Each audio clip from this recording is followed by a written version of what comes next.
Hello everyone, welcome back. This is SFM class 3 portfolio management. हम लोग पढ़ रहे हैं, 2 क्लासेस हो चुकी हैं and we have learned a good deal of things already. हमने पोर्टफोलियो में भैया स्टैटिस्टिक्स के बेसिक्स पढ़ने शुरू किए थे। 2 क्लास लगातार हमने स्टैटिस्टिक्स के बेसिक्स पढ़े। अब हमें मीन कैलकुलेट करना, वेरिएंस कैलकुलेट करना, एसडी कैलकुलेट करना आता है। इसके अलावा कोवेरिएंस, कोरिलेशन, ये सारी चीजें भी हमें कैलकुलेट करनी आती है। लेकिन अब आपके मन में ना अब एक नई जिज्ञासा मैं पैदा करना चाहता हूं, यानी कि एक क्यूरियोसिटी आपके माइंड में ओरिजिनेट करना चाहता हूं। ये क्यूरियोसिटी क्या है? ये क्यूरियोसिटी है with respect to the application of what you have learn till date. अब आपको पता है कि आपने जो सीखा है वो है स्टैटिस्टिक्स के कुछ basics. Now you would like to know कि ये स्टैटिस्टिक्स के बेसिक्स आप लोगों को कहां काम आएंगे, कैसे आप इनको यूज करेंगे एंड एवरीथिंग अराउंड इट। तो ये कैसे होगा, क्या होगा, we are going to learn that. Obviously that will be the central idea of today's class. And इसी चीज को समझने के लिए सबसे पहले आज के इस कॉन्सेप्ट को समझते हैं जिस कैटेगरी के साथ हम शुरुआत कर रहे हैं। कैटेगरी का नाम क्या है? कैटेगरी का नाम है portfolio risk. So now for obvious reasons हम यहां पे एक पोर्टफोलियो और उसके रिस्क इवैल्यूएशन के बारे में बात करेंगे। किसी भी पोर्टफोलियो में जब आप इन्वेस्ट करते हैं, you invest in various assets. इन सारे एसेट्स में जब आप इन्वेस्ट कर रहे हैं तो फिर आप कुछ ना कुछ रिस्क ले रहे हैं, जो कि इंडिविजुअली तो हमें पता भी रहती है। जैसे एग्जांपल के तौर पे अगर इसी एक एग्जांपल को हम देखें, question number 11 from our math, इसमें सिक्योरिटी ए को अगर आप देखेंगे तो उसका स्टैंडर्ड डेविएशन आपको पता है। No, standard deviation is easily reported, तो हमें इसकी रिस्क तो पता है। वैसे ही बी और सी की भी स्टैंडर्ड डेविएशन दी हुई है, दोनों की रिस्क हमें पता है। लेकिन ये जो जितनी भी रिस्क है, जितने भी स्टैंडर्ड डेविएशन आपको पता है, ये इंडिविजुअली स्टैंड अलोन बेसिस पे आपको पता है कि ए की रिस्क क्या है, बी की क्या है, सी की क्या है। लेकिन अगर आपसे कोई पूछ ले पूरे पोर्टफोलियो की क्या है, तो हाय तौबा मच जाएगी।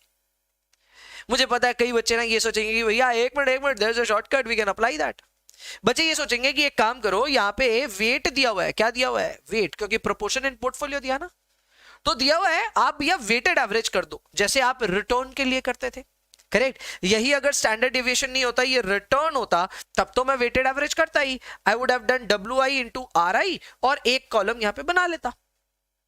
बट अनफॉर्चुनेटली ये आप रिस्क के साथ नहीं कर सकते। इसके पीछे के क्या कारण है, I will let you know. लेकिन शुरुआत में ये समझिए, वेटेड एवरेज करके यहां कोई फायदा नहीं होगा। You have weights, I understand. मन में एक ना भाव आ रहा है कि भैया इसको प्लीज 2.4 लिख लो, इसको भैया प्लीज 6 लिख लो और इसको प्लीज 1.2 लिख लो। सब मिलाकर के ये कितना आ रहा है? 9.60%। भैया प्लीज ये कर दो। जवाब है नहीं, एकदम गलत है, एकदम गलत है। आप ऐसा काम नहीं कर सकते, पहली बात।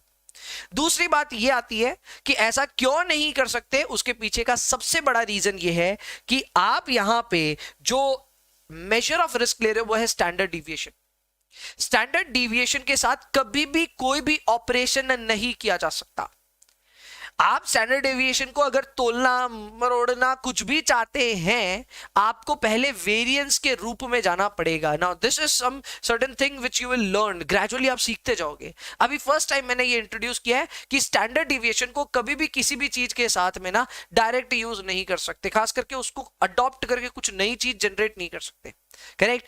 आपको उसके लिए वेरिएंस रूप में जाना जरूरी होता है। तो पहला रीजन तो ये कि स्टैंडर्ड डेविएशन से डायरेक्ट वेटेड एवरेज नहीं की जा सकती।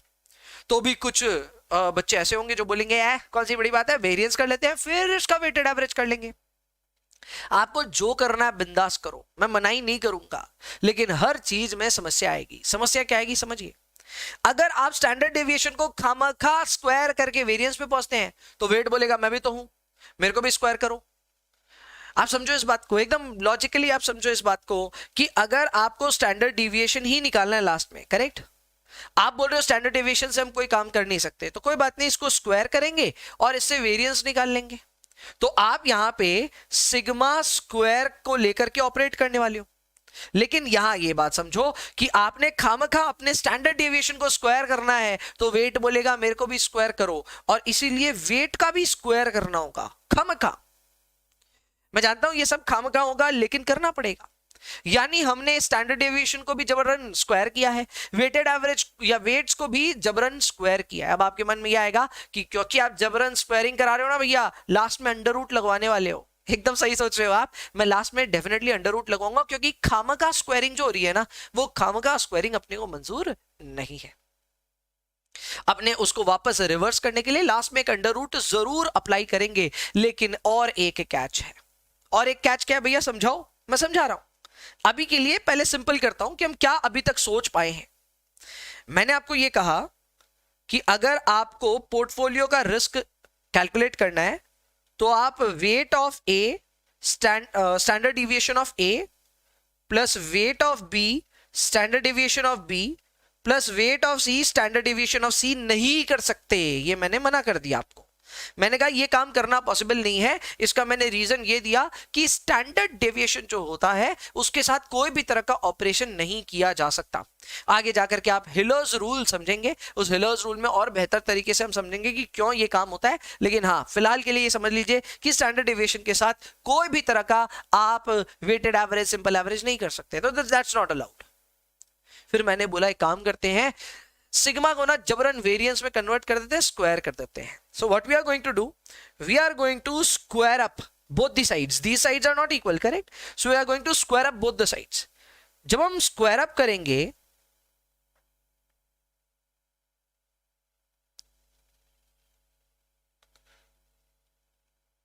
तो आपका फर्स्ट एलिमेंट स्क्वायर हो गया, तो आप उसके वेट को भी स्क्वायर कर रहे हो और ऑब्वियसली सिग्मा को भी स्क्वायर कर ही रहे हो। वैसे ही वेट को स्क्वायर कर रहे हो बी के लिए भी, और सिग्मा को भी आप स्क्वायर कर रहे हो और सी के लिए भी कर रहे हो, करेक्ट? स्क्वायरिंग करेंगे तो ये काम आसान हो जाएगा, ये बात तो समझ में आती है। लेकिन एक समस्या है भैया, आपकी समस्या खत्म नहीं होती। अरे रुको यार, समझो। अलजेब्रा पढ़े हैं, अलजेब्रा में यार एक शैतानी होती है। आप a प्लस बी को खामखा जब स्क्वायर करते हैं ना, तो आता है a square plus B square plus 2ab, और जो इसमें गड़बड़ कर देते हैं उनके ऊपर मीम बन जाती है। ठीक है, एक बहुत बड़े राजनेता है, नेता है, जिनके ऊपर में इसकी मीम बनी हुई है। उन्होंने पता नहीं कैसे इसको बोल दिया और उसके बाद एक तगड़ी मीम बन गई उसके ऊपर। खैर, मैं वो गलती नहीं करूंगा। मुझे पता है कि यहाँ पे a प्लस बी स्क्वायर का जो फॉर्मूला होता है वो होता है a square plus B square. अब आप खुद देखिए, हमको जो अपने RHS को स्क्वायर करना था, हमने इसको स्क्वायर कर दिया, लेकिन हम सिर्फ अभी तक a plus B, A square plus B square को ही कवर कर पाए अभी तक। ये 2a भी कवर नहीं हुआ। प्रॉब्लम ये है। तो अब ये 2a भी कैसे कवर होगा? तो देखो, ये 2ab, वैसे ये तो फॉर्मूला जो बन रहा है ना, ये तो बन रहा है a प्लस बी प्लस सी का होल स्क्वायर का। ये एक अलग ही चीज है, इसके ऊपर आते हैं। लेकिन पहले a स्क्वायर, बी स्क्वायर और 2ab पे आते हैं। तो उसका मतलब क्या होगा? आपको सिग्मा a लेना है, वेट ऑफ ए लेना। आप इसको बेशक स्क्वायर करो, अगर ये दो एसेट का पोर्टफोलियो है तो। आपको वेट ऑफ बी लेना है, सिग्मा बी लेना, आप उसको भी स्क्वायर करो, कोई प्रॉब्लम नहीं है। लेकिन अब आपको 2ab कैलकुलेट करना होगा। तो 2ab के लिए 2 लेंगे। a क्या है? a है ये पूरा, सो हम लेंगे वेट a सिग्मा a। वैसे ही हम b लेंगे तो फिर वो होगा वेट b और सिग्मा b। तो देखा जाए तो हमारा a plus B whole square के शेप में अगर ये पूरा फॉर्मूला बैठाएं तो ये फॉर्मूला बैठता है a square plus B square plus 2ab, और उसको पूरा कंप्लीट करने जाएं तब जाकर के हमारा पोर्टफोलियो का वेरिएंस आएगा। कुछ बच्चे सोच रहे होंगे भैया एक मिनट, आपका ये सी कहां गया? मैं फिलहाल सी को ड्रॉप कर दिया क्योंकि a plus B plus C whole square का फॉर्मूला आपको याद भी नहीं है, इसीलिए मैं फिलहाल उसके ऊपर जा ही नहीं रहा। मैं अभी सिर्फ आपके सामने रख रहा हूं a प्लस बी, दो एसेट का ही पोर्टफोलियो, और दो एसेट के पोर्टफोलियो में भी ये फॉर्मूला बहुत विकराल हो गया, बहुत बड़ा सारा हो गया। अभी भी बात खत्म नहीं हुई, बात अभी भी है। वो बात ये है कि भैया आप जो फॉर्मूला अभी बता रहे हो, क्या ये भी पूरा नहीं है? नहीं, ये भी पूरा नहीं है। क्यों? क्योंकि मैं जो आपको फॉर्मूला बता रहा हूं वो है वेरिएंस ऑफ द पोर्टफोलियो का। 2 एसेट पोर्टफोलियो है ये।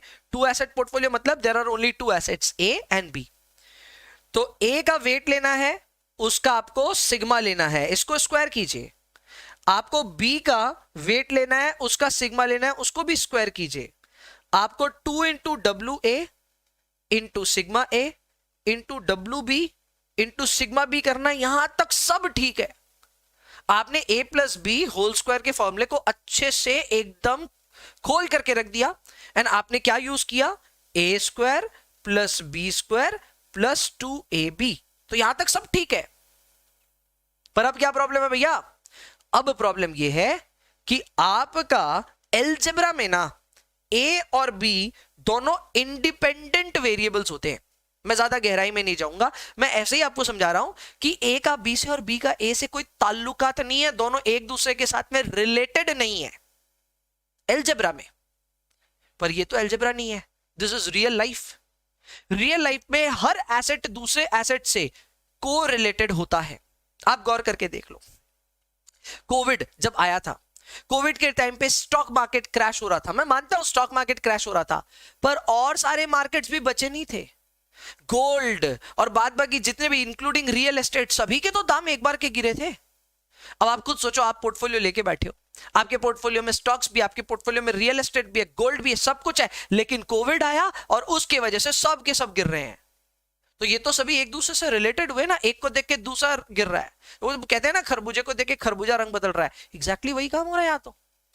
मतलब भले ही अलजेब्रा में ए और बी आपस में ताल्लुकात नहीं रखते, लेकिन अगर हम बात करें पोर्टफोलियो की तब ताल्लुकात है। और वो ताल्लुकात कैसे मेजर होता है? Through correlation. हम ऑलरेडी जानते हैं इसका अंडरस्टैंडिंग, हमने पढ़ा है इसको स्टैटिस्टिक्स के बेसिक्स में कि दो एसेट्स या दो सिक्योरिटीज एक दूसरे के साथ कोरिलेटेड होती है, उसको कोरिलेशन को कैलकुलेट करने का हमें पैतरा वैसे मालूम है, ठीक है, कैसे वो कैलकुलेट होता है वो सब हमें मालूम है, लेकिन यस वो कोरिलेशन को भी हमको यहां एब्जॉर्ब करना पड़ेगा और तब जाकर के ये फॉर्मूला कंप्लीट होगा।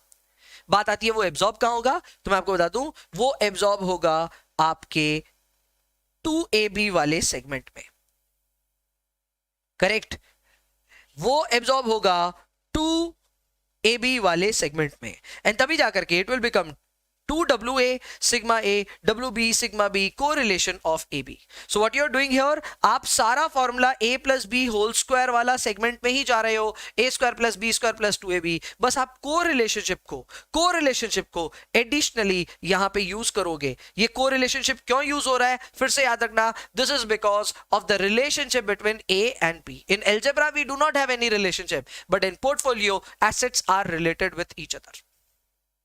तो ये है आपके सामने इसका पूरा का पूरा एक्सप्लेनेशन कि आप अपने वेरिएंस ऑफ पोर्टफोलियो तक कैसे पहुंचे। पर फिर बात आती है कि सर वेरिएंस नहीं, हमें तो स्टैंडर्ड डेविएशन चाहिए, तो उसका फॉर्मूला क्या होगा? तो उसका फॉर्मूला होगा इस पूरे फॉर्मूले का under root. So we will take WA of sigma A whole square, WB of sigma B whole square plus 2 into WA sigma A WB sigma B and correlation of AB। इस पूरे को जब under root करेंगे तो वापस हम standard deviation of portfolio पे पहुंच जाएंगे। मुझे पता है ये फॉर्मूला बहुत डेंजरस है और मैंने इसकी पूरी डिराइवेशन समझाई है। डिराइवेशन आमतौर पे इट्स डिफिकल्ट टू डाइजेस्ट, लेकिन क्यों समझाया है, कैसे समझाया, एक बार वापस इसको रिव्यू कर लेते हैं। आपको इसके बाद अपनी लाइफ में कभी भी डिराइवेशन बताना नहीं पड़ेगा किसी को, पर आपको खुद को पता होना चाहिए कि ये कैसे आया, किस वजह से आया, इसके पीछे का रीजन क्या है। जितना अच्छे से पता होता है आप उतनी बेटर ग्रिप में होते हो, करेक्ट, उतना बेटर फॉर्मूला पे आप कमांड करते हो। इसलिए इस सारी चीज को मैंने अच्छे से समझाया। पहले शुरुआत कहां हुई समझिए। एक बार 3 एसेट्स को छोड़िए, 2 एसेट्स की मैं बात कर रहा हूं, ठीक है। जब मैं 2 एसेट्स की बात कर रहा हूं तब आप समझिए कि मुझे चाहिए यहां पे standard deviation of the portfolio.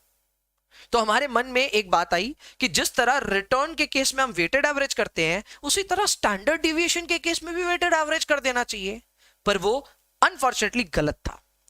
हम कभी भी स्टैंडर्ड डेविएशन के साथ में डायरेक्ट ऑपरेशन नहीं कर सकते। तो हमारे मन में ख्याल आया स्टैंडर्ड डेविएशन नहीं तो वेरिएंस सही, और हमने खामखा दोनों साइड्स को स्क्वायर करने का मन बनाया।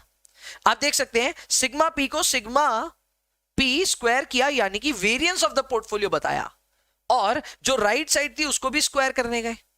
लेकिन राइट साइड को स्क्वायर करने गए तो हम लोगों ने क्या सोचा कि a plus B whole square को हम a square plus B square करके छोड़ देंगे और किसी को पता नहीं चलेगा, तो वो गलत है। पता चल गया और ये भी समझ में आ गया कि ये भी गलत है। आप सिर्फ a square plus B square और a plus B whole square को बराबर नहीं दिखा सकते। वो 2ab कहां गया? तो वो जो 2ab है उसके लिए हमने इस फॉर्मूले को वापस रीराइट किया, और वेरिएंस को लिखते वक्त हमने a माना किसको? WA इंटू सिग्मा A को माना a। वैसे ही WB इंटू सिग्मा B पूरे इसके प्रोडक्ट को हमने माना B। तो A को किया स्क्वायर, B को किया स्क्वायर, फिर लिखा 2ab, तो ये a का मतलब wa सिग्मा a, वैसे b का मतलब wb सिग्मा b, और इनको लिखने के साथ में मैंने बोला एक एडिशनल स्टफ इसके साथ इंक्लूड होगा, वो है को relationship between a and b। ये को रिलेशनशिप जो a और b के बीच में है, ये क्या है? ये है relationship between a and b which are the two assets. Algebra में ऐसा नहीं होता था, एलजेब्रा में सिर्फ a square plus B square plus 2ab ही होता था, लेकिन यार 2ab के साथ में कोरिलेशनशिप इसलिए यूज हुआ क्योंकि इन दोनों एसेट्स जिनकी हम बात कर रहे हैं, ये दोनों एसेट्स आपस में को रिलेटेड हैं। बताइए मुझे, क्या आपको ये सारी बात अभी अच्छे से समझ में आ गई? कुछ टेक्निकल आई थिंक समस्या थी रश्मि के एंड पे। रश्मि, क्या वो टेक्निकल प्रॉब्लम आपकी दूर हो गई? हो गई तो प्लीज मुझे एक थम्स अप दे। बात बाकी यहां तक थोड़ी क्लैरिटी आई। मैं अभी फॉर्मूले लिखाया नहीं हूं, मैं फॉर्मूले लिखाऊंगा। पोर्टफोलियो रिस्क की कैटेगरी बनानी है, इसके सारे फॉर्मूले लिखने हैं, पर क्या आप फिलहाल के लिए समझे कि ये सब क्या हो रहा है? चलिए, अगर समझ में आया तो एक एक करके हम कॉन्सेप्ट शुरू करते हैं। प्लीज अपनी कॉपी में लिखिए, कैटेगरी क्या है? 3 ना? परफेक्ट। अपनी कॉपी में लिखिए प्लीज कैटेगरी 3, हेडिंग दीजिए पोर्टफोलियो रिस्क, हेडिंग दीजिए पोर्टफोलियो रिस्क।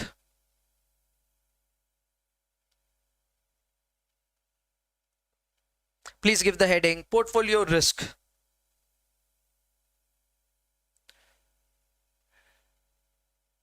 सबसे पहले हम टू एसेट पोर्टफोलियो की बात कर रहे हैं। ये टू एसेट पोर्टफोलियो क्या होता है? जिसमें there are only two assets A and B. इसके केस में मैं सबसे पहले वेरिएंस का फॉर्मूला आपके सामने लिख रहा हूं। This is variance of the portfolio. कैसे लिखते हैं? सिग्मा पी लिखिए और उसको स्क्वायर करिए। So this is variance of portfolio, correct? इसको मैं लिख रहा हूं as WA sigma A whole square plus WB sigma B whole square plus 2 into WA sigma A WB sigma B को रिलेशनशिप ऑफ AB।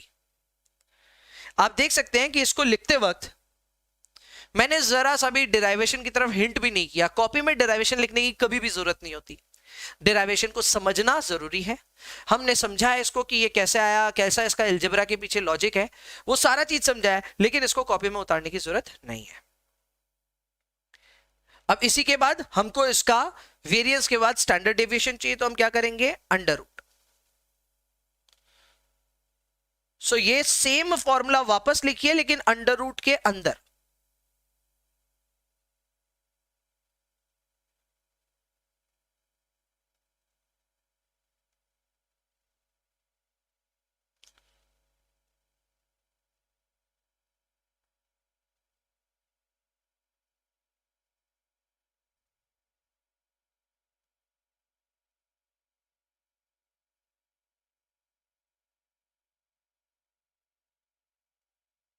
मैं एक important note भी लिखवाना चाहता हूं आपको साथ ही साथ।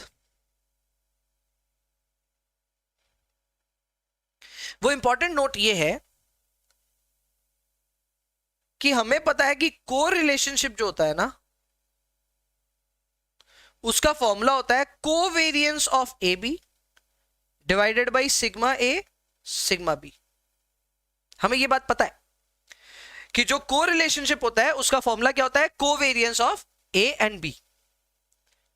तो इस हिसाब से को relationship of A B into sigma A into sigma B को हम सब्सटीट्यूट कर सकते हैं with covariance of A B.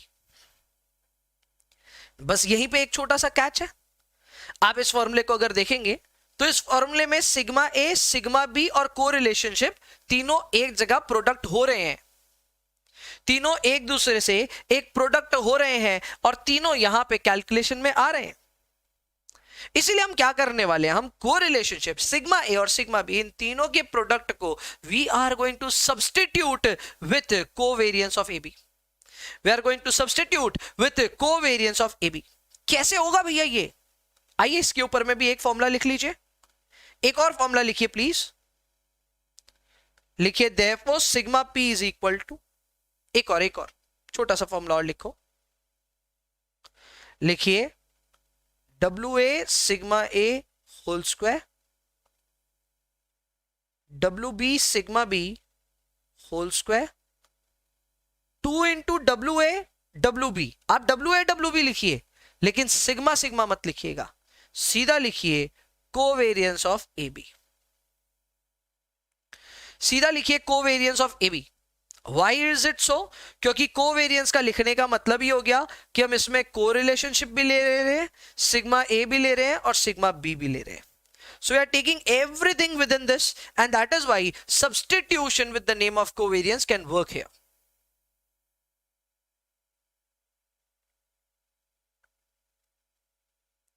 तो लो जी, हमें सिग्मा बी कैसे कैलकुलेट होता है पता चल गया, सिग्मा पी कैसे कैलकुलेट होता है पता चल गया.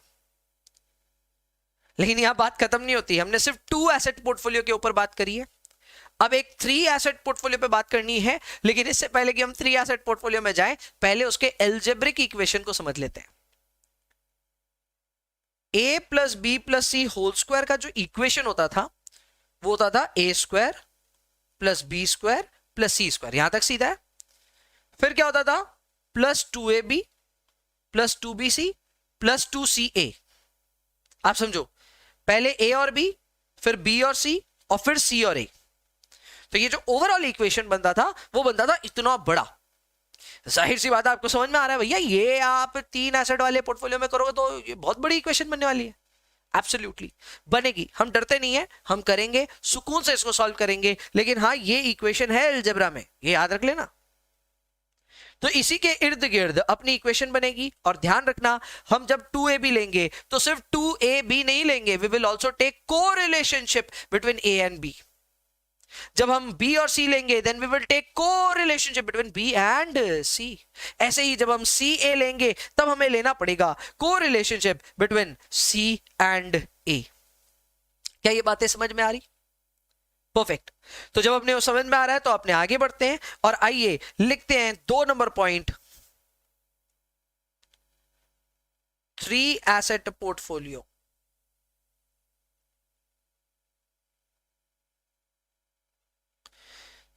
Asset portfolio. पहले वेरिएंस का इक्वेशन लिख रहा हूं. वेरिएंस के इक्वेशन के लिए I am taking W A sigma A whole square plus W B sigma B फिर से whole square, W C sigma C whole square. यहां तक हमने क्या किया? We have taken care of A square plus B square plus C square. अब हमें करना पड़ेगा 2ab. याद रखिएगा, ये पूरा a है, ये पूरा b है.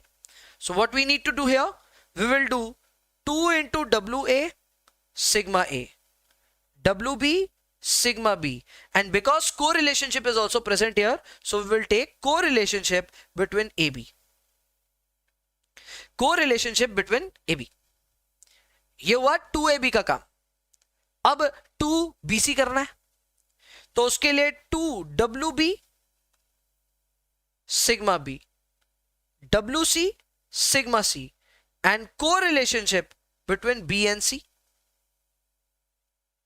यहां कंप्लीट नहीं होता है, सी ए भी करना है.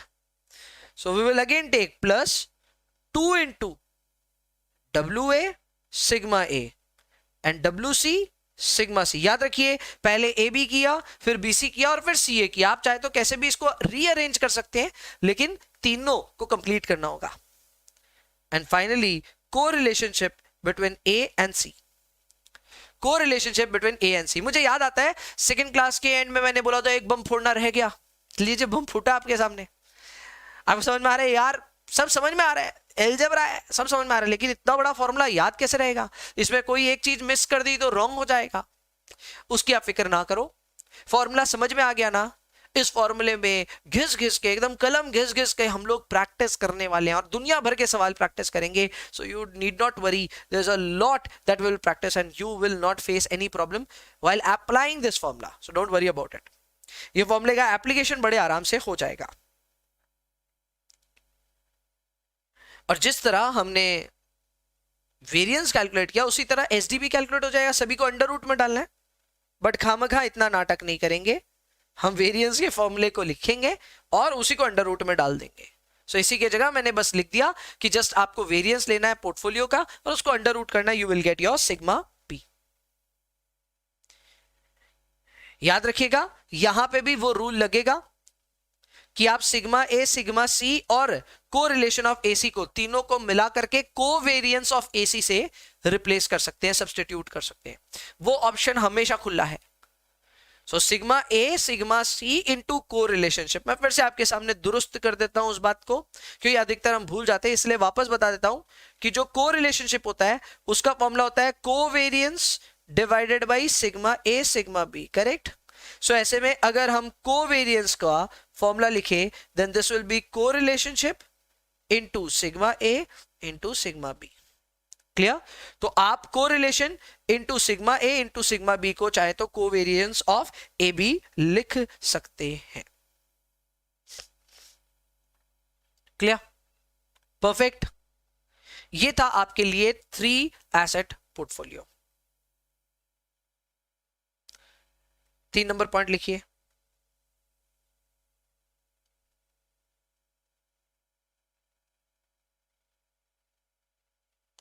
Four asset portfolio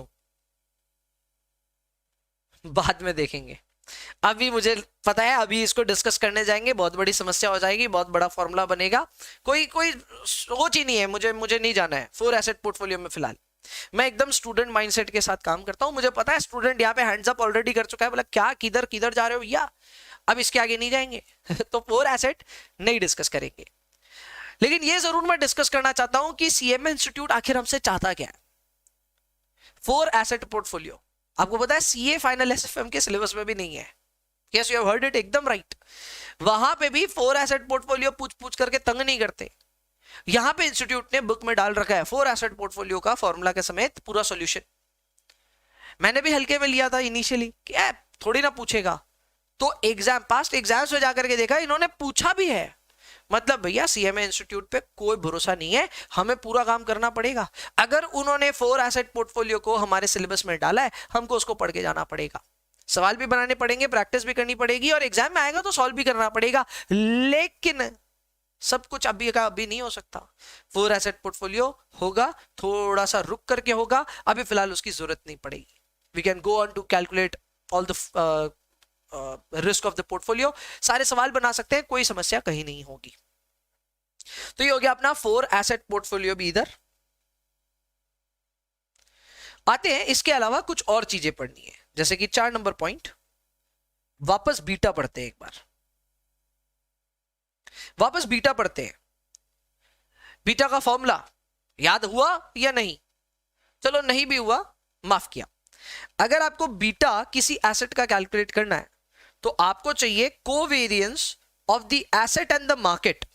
you need covariance of the asset with the market divided by variance of the market. ये फॉर्मूला हमने पढ़ा हुआ है भैया, ये फॉर्मूला पढ़ा हुआ है, it's not new. Covariance divided by market variance, यहां तक सब सही है। बट देन हम कोवेरिएंस का अब एक फॉर्मूला सीख चुके हैं। कोवेरिएंस का फॉर्मूला क्या सीखा? Correlationship into sigma A into sigma M. मैं यहां सिग्मा एम लिखूंगा क्योंकि ये कोरिलेशनशिप ए और एम के बीच की थी, तो मैं यहां पे कोरिलेशनशिप ए और एम के बीच की लूंगा और सिग्मा ए और सिग्मा एम लूंगा। और नीचे जो सिग्मा एम का स्क्वायर है उसको मैं sigma M into sigma M लिख दूंगा। जाहिर सी बात है, आपको समझ में आ रहा है। लेजेंड्स कैन सी कि हम कहां जाने वाले हैं भैया। ये ऊपर सिग्मा एम आपको दिख गया, नीचे सिग्मा एम दिख गया, दोनों को मिलकर के आप काटोगे। एब्सोल्युटली यही काम करने जा रहा हूं मैं इधर के सिग्मा एम और इधर के सिग्मा एम को कैंसिल आउट कर दूंगा and I will give you a new defined formula for beta. आमतौर पे इसको जब मैं डायरेक्ट लिखा देता हूं तो बच्चे बोलते हैं ओह बीटा के 2 फॉर्मूले याद करने पड़ेंगे क्या? जवाब है नहीं, नहीं, एकदम भी नहीं। बीटा का एक ही फॉर्मूला है, covariance of the asset with the market divided by market variance. हालांकि उसको थोड़ा तोड़ मरोड़ करके एक और फॉर्मूला बनाया जा सकता है। वो फॉर्मूला भैया क्या है? वो फॉर्मूला है, जस्ट अ मिनट, हाँ जी, वो फॉर्मूला है correlationship of the asset and the market into sigma A by sigma M. So एक तो तरीका है कोवेरियंस और वेरियंस के मदद से आप बीटा कैलकुलेट कर लो। दूसरा तरीका है कि आप कोरिलेशनशिप में सिग्मा ए और सिग्मा एम को जो भी है इनटू मल्टीप्लाई करो सिग्मा ए को और डिवाइड करो सिग्मा एम से। बच्चे कई बार ना आलस में ये सोचते हैं ठीक है एक फॉर्मूला याद है यार, दूसरा नहीं भी होगा तो चल जाएगा। नहीं चलेगा। सवालों में इनपुट इस तरह से दिया हुआ रहेगा कि आप कोवेरियंस को ढूंढोगे, आप बोलोगे कहां गया कोवेरियंस, कहां गया, उस समय को रिलेशनशिप की मदद से ही बीटा कैलकुलेट होगा। तो मेरी ये गुजारिश है, फॉर्मूले धीरे धीरे याद होंगे, मुझे पता है तीसरी क्लास में ही आप, तो मैं बहुत ज्यादा एक्सपेक्ट नहीं कर रहा हूं, पर please write down the formulas. ये सारे फॉर्मूले जितने भी हम पोर्टफोलियो में पढ़ रहे हैं, दीज आर एक्सट्रीमली इंपॉर्टेंट। इनके ऊपर एक फॉर्मूला शीट बनाइए और उसको रिवाइज भी कीजिए। जितना अच्छा से फॉर्मूले पे ग्रिप होगा उतना बढ़िया इस चैप्टर पे ग्रिप होगा। क्लियर? तो ये है correlation into sigma A by sigma M. यहां तक तो समझ में आ रहा है, ये हो गया बीटा। भैया और क्या है? दो तीन फॉर्मूले और है, जैसे कि 5 नंबर ना, ओके 5 नंबर में मैं आपको जो टोटल रिस्क होती है यानी कि टोटल वेरिएंस, उसका ब्रेकअप समझाने वाला हूं। जब भी आप कोई पोर्टफोलियो बनाते हैं, ठीक है, जाहिर सी बात है उस पोर्टफोलियो में रिस्क है। इस रिस्क को आप चाहें तो स्टैंडर्ड डेविएशन से भी मेजर कर सकते हैं, नहीं तो वेरिएंस से भी मेजर कर सकते हैं। मैं फिलहाल वेरिएंस से कर रहा हूं। तो किसी भी पोर्टफोलियो में जो रिस्क होती है वो दो कारणों की वजह से होती है। पहला कारण होता है सिस्टमैटिक रिस्क, दूसरा कारण होता है अनसिस्टमैटिक रिस्क।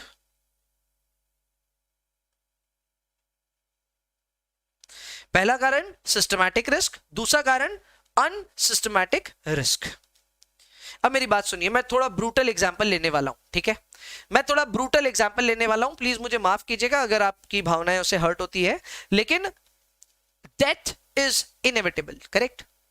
हम सब जो पैदा हुए हैं, हम सबको मरना है, ये हम सबको पता है। ऐसे में अगर कोई अपनी पूरी उम्र जी करके एक्सपायर हो जाता है तो उसका उतना गम नहीं होता है। क्यों? क्योंकि सबके साथ होता है, सभी लोगों को जो आए हैं उनको जाना है, तो उधर उतना ज्यादा गम नहीं है। जरूर वो एक गम है, मैं मानता हूं वो गम तो है, लेकिन इतना ज्यादा गम नहीं है और आप उसके बारे में कुछ कर भी नहीं सकते। What can you do about that? But अगर आप बाइक चलाते हैं और बिना हेलमेट के टशन में बाल उड़ाते हुए, गाने गुनगुनाते हुए, इनफैक्ट ब्लूटूथ कान में लगा करके आप बाइक चलाते हैं बिना हेलमेट पहन करके, तो मेरे भाई साहब या बहन ध्यान रखिए कि आप कुछ ज्यादा ही रिस्क ले रहे हो। एक रिस्क तो ऐसे ही है यार, आप कब आपको भगवान का बुलावा आ जाए यू डोंट नो, करेक्ट? मतलब आपके लिए नहीं बोल रहा हूं, मैं जनरली बोल रहा हूं, किसी को भी कब भगवान का बुलावा आ जाए वी डोंट नो। तो एक रिस्क तो है, risk of dying, risk of death, लेकिन इसके ऊपर एडिशनल रिस्क लेना ये अवॉइडेबल है। ये अवॉइडेबल है। आज अगर कोई गाड़ी चलाए सीट बेल्ट पहन करके चलाए, कोई बाइक चलाए हेलमेट पहन करके चलाए, स्मोकिंग नहीं करे, ड्रिंकिंग नहीं करे, if you can do that, तो फिर आप एक्स्ट्रा रिस्क तो नहीं ले रहे हो ना कम से कम अपनी लाइफ में। Now that is unsystematic risk, that is unsystematic risk जो कि डाइवर्सिफाई किया जा सकता है, यानी कि उसको आप चाहे तो ना गायब कर सकते हैं, उसको चाहे तो आप अपने जीवन से हटा सकते हैं, करेक्ट? सो रिस्क के दो एलिमेंट्स हैं, पहला सिस्टमैटिक रिस्क, दूसरा अनसिस्टमैटिक रिस्क। अब इसको थोड़ा मैं पोर्टफोलियो के स्टाइल में समझाता हूं। एक कहावत है, don't put all your eggs in a single basket. ये कहावत का मतलब क्या है? इसका मतलब यह है कि आप अपना सारा पैसा उठा करके किसी एक एसेट में मत डाल दो। एग्जाम्पल के तौर पे, अगर मैंने अपने जीवन की पूरी कमाई उठा करके मान लो डाल दिया अडानी एंटरप्राइज में, आप सभी को पता है अडानी एंटरप्राइज किस तरह का शेयर है, कभी भागता है तो बहुत तेज भागता है, गिरता तो भी बहुत तेज गिरता है। लेकिन मैंने क्या किया, अपने जीवन की सारी कमाई उठा करके अडानी एंटरप्राइज में डाल दी। अब ऐसे में क्या होगा जी? ऐसे में यह होगा कि मैं अपनी एक्सेसिव रिस्क के लिए खुद जिम्मेवार हूं। हाँ जरूर, there is a systematic risk. Indian economy, Indian stock market कैसा करता है उसके ऊपर मेरे इक्विटी रिटर्न्स डिटरमिन होंगे, वो तो है, और वो मेरे अकेले की रिस्क नहीं है। जो भी स्टॉक मार्केट में इन्वेस्ट कर रहा है, everybody is taking certain risk. वो रिस्क अनअवॉइडेबल है, हर कोई ले रहा है। तो सिस्टमैटिक रिस्क हर कोई ले रहा है, लेकिन अनसिस्टमैटिक क्या होती है, जहां पे हम लोग क्या कर रहे हैं, हम लोग सारे पैसे उठा करके एक ही जगह डाल दिए। Now this is too much risk. आप इसी की जगह किसी दूसरे इन्वेस्टर को सोचो जिसने अपने पैसों को मान लो 50 स्टॉक्स में डाइवर्सिफाई कर दिया है। डेफिनेटली 50 स्टॉक्स में डाइवर्सिफाई करने की वजह से जो उनकी अनसिस्टमैटिक रिस्क है वो कुछ कम हो जाएगी, अभी भी रहेगी लेकिन फिर भी वो धीरे धीरे कम होती जाएगी। अगर आपको अपनी अनसिस्टमैटिक रिस्क को और फर्दर कम करना है तो और उपाय बताओ। और उपाय यह है कि आप अपने एसेट क्लास को छोड़ करके कहीं इन्वेस्ट करें, यानी अपने सारे पैसे को ऐसा भी नहीं 50 शेयरों में लगा दीजिए, आप 20 ही शेयर में लगाइए, लेकिन बाकी बचे पैसे से आप थोड़ा गोल्ड खरीद लीजिए, आप थोड़ा बहुत रियल एस्टेट इन्वेस्टमेंट कर लीजिए, आप थोड़ा बहुत इधर उधर एफडी करवा लीजिए। जब आप इस तरह से अपनी इन्वेस्टमेंट को अलग अलग एसेट क्लासेस में बांटते हैं तब आपको डाइवर्सिफिकेशन का मजा देखने को मिलता है। कल को स्टॉक मार्केट क्रैश भी हुआ तो हो सकता है गोल्ड कमा के देते, स्टॉक मार्केट क्रैश भी हुआ तो भी एफडी कहां जा रही है, करेक्ट। आपने घर खरीदा था तो रेंटल भी आएगा। सो देखा जाए तो आप अपने जो रिटर्न है उस रिटर्न को और अपने पोर्टफोलियो को इस तरह से स्ट्रक्चर कर रखे हो कि आपने अपने सारे पैसे एक जगह नहीं डाले। जब आप अपने सारे पैसे एक जगह नहीं डालते हो तो आप कहीं ना कहीं उस इंसान के प्रति कम रिस्क ले रहे हो जो अपना सारा पैसा उठा करके एक ही जगह डाल रहा है। इमेजिन कीजिए आपने अपने जीवन की पूरी पूंजी एक प्रॉपर्टी खरीदने में लगा दी और बाद में जाकर के वो प्रॉपर्टी एक डिस्प्यूटेड प्रॉपर्टी निकल गई। आपने हद रिस्क ली थी, आपका कसूर है।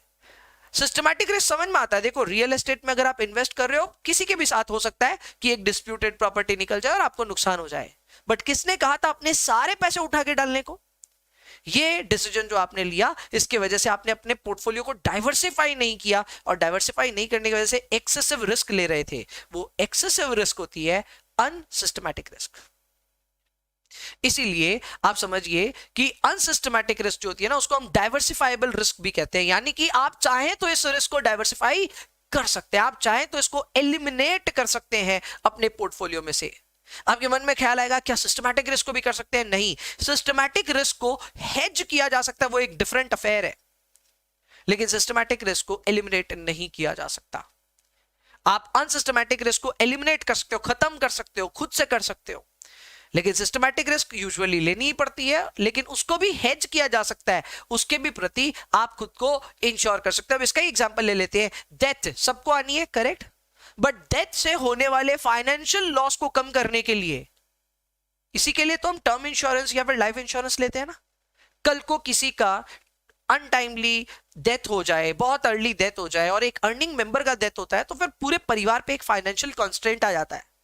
वैसे में इंश्योरेंस किए होने से क्या होता है, you hedge that unsystematic risk, sorry systematic risk. क्यों? क्योंकि देखो इंश्योरेंस लेने से कोई अमर नहीं हो जाता है। इंश्योरेंस लिया उसके बावजूद डेथ आ सकती है, ऑब्वियसली आ सकती है, लेकिन इंश्योरेंस लेने की वजह से वो डेथ अकर भी जब हुई तब कम से कम फाइनेंशियल लॉस हमें नहीं हुआ। सो this is hedging of systematic risk, a risk which nobody can avoid, eliminate. कोई भी एलिमिनेट नहीं कर सकता इस रिस्क को, लेकिन हेज तो कर सकते हैं ना। इसी बात पे एक सबक सीख लीजिए। अगर आपके परिवार में कोई भी अर्निंग मेंबर है जिसकी अर्निंग पे आपका घर चल रहा है, it could be your father, mother और एनीबडी, जिसकी अर्निंग पे आपका घर चल रहा है और उनके ना होने से आपके घर में एक फाइनेंशियल प्रॉब्लम हो सकती है, एक फाइनेंशियल लिमिटेशन आ सकती है, please get them insured. Please उनका टर्म इंश्योरेंस या लाइफ इंश्योरेंस जो भी अवेलेबल है एज पर देयर एज जरूर करवा के रखें। आमतौर पे इसमें हम लोग की फैमिली ना गलत गलत डिसीजन लेती है। जैसे एग्जांपल के तौर पे मेरी मदर है, मेरी मदर एक होम मेकर है, तो हाउसवाइफ है, जाहिर सी बात है उनके ऊपर कोई फाइनेंशियल डिपेंडेंस नहीं है। मैं डिपेंडेंट नहीं हूं अपनी मदर पे, करेक्ट, नहीं मेरे फादर डिपेंडेंट है कि मेरी मदर कुछ कमा के लेके आए, बट उसके बावजूद मैंने देखा है फादर ने मदर के नाम पे लाइफ इंश्योरेंस कर रखी है। It makes no point, absolutely no point. आप इस सिस्टमैटिक रिस्क को हेज ही क्यों कर रहे हो जबकि आपको इससे कोई फाइनेंशियल लॉस कभी भी नहीं होगा। So don't hedge it. ऐसा तो है नहीं इंश्योरेंस लेने से किसी की उम्र बढ़ जाएगी, वो तो होगा नहीं। So it makes really no point to be buying insurance products, typically life insurance products for those members of your house who are non-earning. इसमें अब छोटे छोटे बच्चे भी आ जाते हैं। घर में छोटे छोटे बच्चे जन्मते हैं, उनका उस दिन से इंश्योरेंस करवा देते हैं। अरे इट मेक्स नो सेंस, उनका इंश्योरेंस मत कराइए अभी, उनको अर्निंग बनने दीजिए। यूजुअली कोई भी इंसान 25 साल या उसके बाद कमाना शुरू करता है, तो आइडियली 25 और उसके बाद ही उसको लाइफ इंश्योरेंस लेना चाहिए। हालांकि फाइनेंस इन्फ्लुएंसर्स आपको यही बताएंगे जल्दी से जल्दी ले लो, एब्सोल्युटली नॉट। कमाना शुरू किया तब लेना शुरू करो, तब इंश्योरेंस कराओ अपना, अपनी वर्थ भी बेटर समझ में आती है उसके बाद, और तभी कराना चाहिए। एंड खास करके अगर कोई नॉन अर्निंग मेंबर है घर पे, उनका इंश्योरेंस कराने की जरूरत नहीं है। Don't unnecessarily burden yourself with insurance premiums. ठीक है, अब इस तरह की ना बहुत सारी बातें मैं आपको समझाता चलूंगा इस पूरे कोर्स में। अपने को सिर्फ फाइनेंस में सिर्फ ऐसा नहीं कि भैया बुक्स की सारी बातें सिखा दो, बुक्स के बियॉन्ड क्या है real life application of finance, उसके बारे में बात होती रहेगी। एक छोटा सा इंश्योरेंस का मसला आपको मैंने समझाया है, एंड आई होप इस तरह की और बातें भी सामने आएंगी। बट फिलहाल के लिए वापस आते हैं अपने अपने लेवल ऑफ डिस्कशन पे कि भैया किसी भी पोर्टफोलियो का जो टोटल रिस्क यानी कि उसका वेरिएंस होता है, उसके दो हिस्से हो सकते हैं। पहला हिस्सा होता है सिस्टमैटिक, जिसको आप चाह करके भी खत्म नहीं कर सकते, जिसको आप चाह करके भी मॉडरेट नहीं कर सकते। लेकिन अनसिस्टमैटिक रिस्क वो है जिसको आप चाहो तो मॉडरेट कर सकते हो। Correct? For example, I am a non-smoker, so I am choosing not to smoke. Not to smoke is a choice जो मैंने ली। Now, obviously, इसके वजह से मेरी unsystematic risk कम हो जाती है, पर सिस्टमैटिक रिस्क है। ठीक है, सो आई एम अवेयर कि ऐसा नहीं है स्मोक नहीं करने से आप अमर हो जाओगे, बट डेफिनेटली आप एक्सेसिव रिस्क नहीं ले रहे हो। सो इफ यू विश, अपने पोर्टफोलियो में भी आप अनसिस्टमैटिक रिस्क को कम से कम कर सकते हो, जीरो भी कर सकते हो बाय डाइवर्सिफिकेशन। ये डाइवर्सिफिकेशन होती है जब आप अपने पैसे को अलग अलग एसेट क्लास में डालते हैं। If you are able to do that, then आपकी अनसिस्टमैटिक रिस्क अपने आप कम हो जाएगी। तो हमें इसी को दोनों को फिलहाल कैलकुलेट करना सीखना है कि इसको कैलकुलेट कैसे करें। तो आइए इसी में मैं आपको बताता हूं सिस्टमैटिक रिस्क कैसे कैलकुलेट होता है। लिखिए please formula,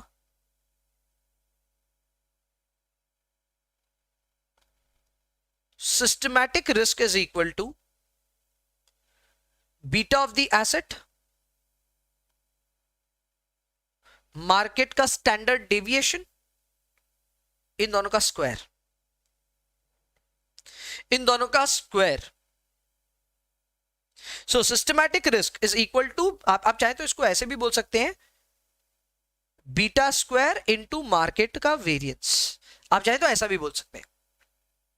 So beta square into market variance, that you can also say this is systematic risk.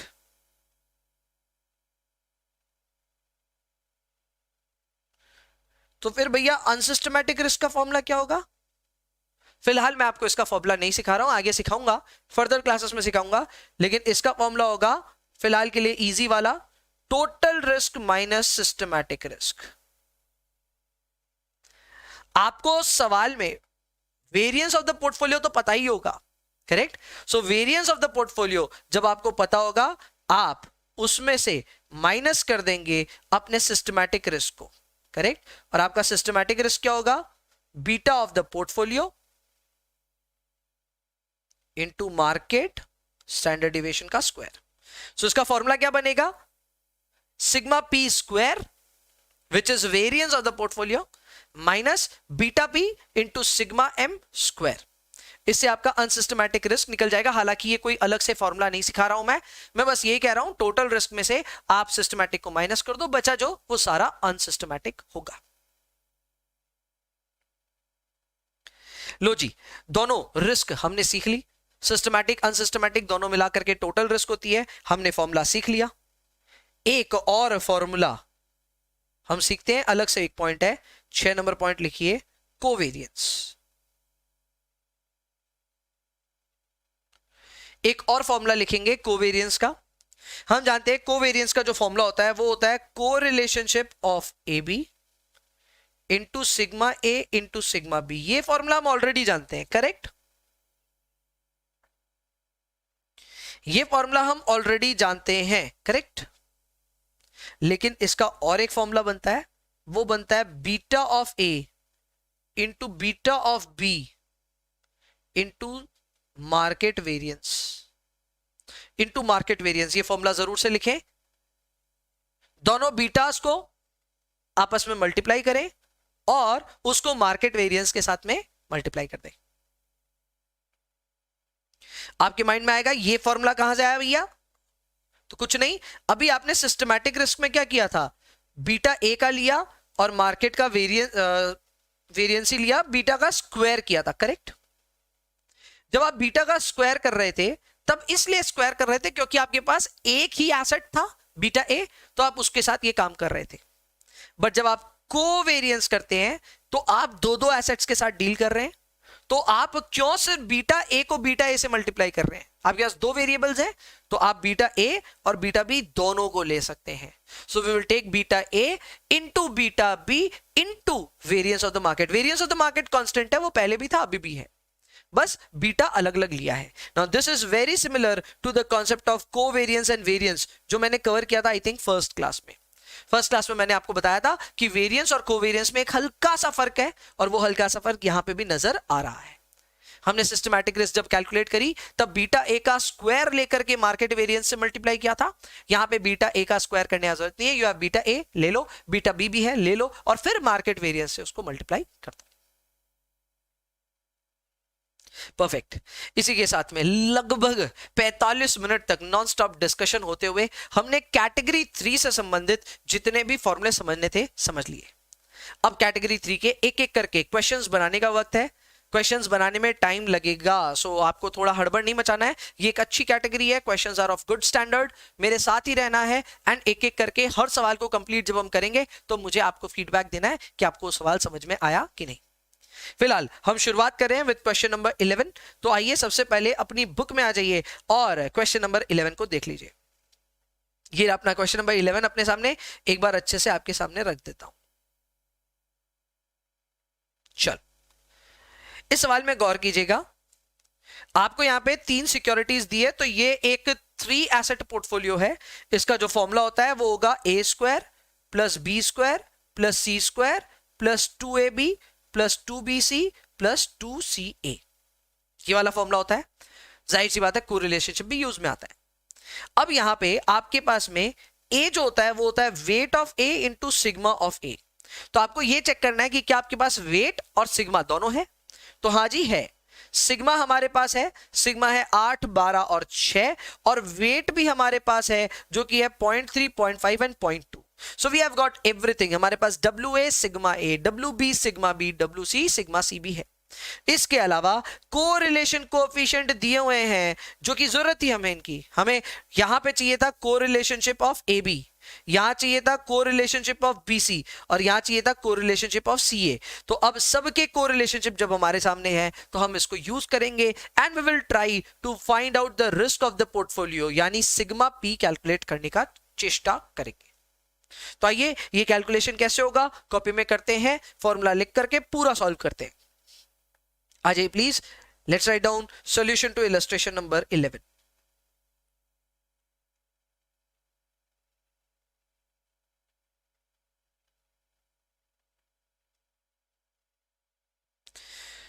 Solution to illustration number 11। सबसे पहले मैं फॉर्मूला लिखने जा रहा हूं वेरिएंस का, ठीक है ना। वो अंडर रूट अपने को नहीं चाहिए, पहले वेरिएंस आराम से कैलकुलेट कर लेते हैं, फिर उसके बाद एसडी निकाल लेंगे। सो वेरिएंस का जो फॉर्मूला होता है वो होता है sigma A into WA square plus WB sigma B square WC sigma C again square. तो A square plus B square plus C square का काम हो गया।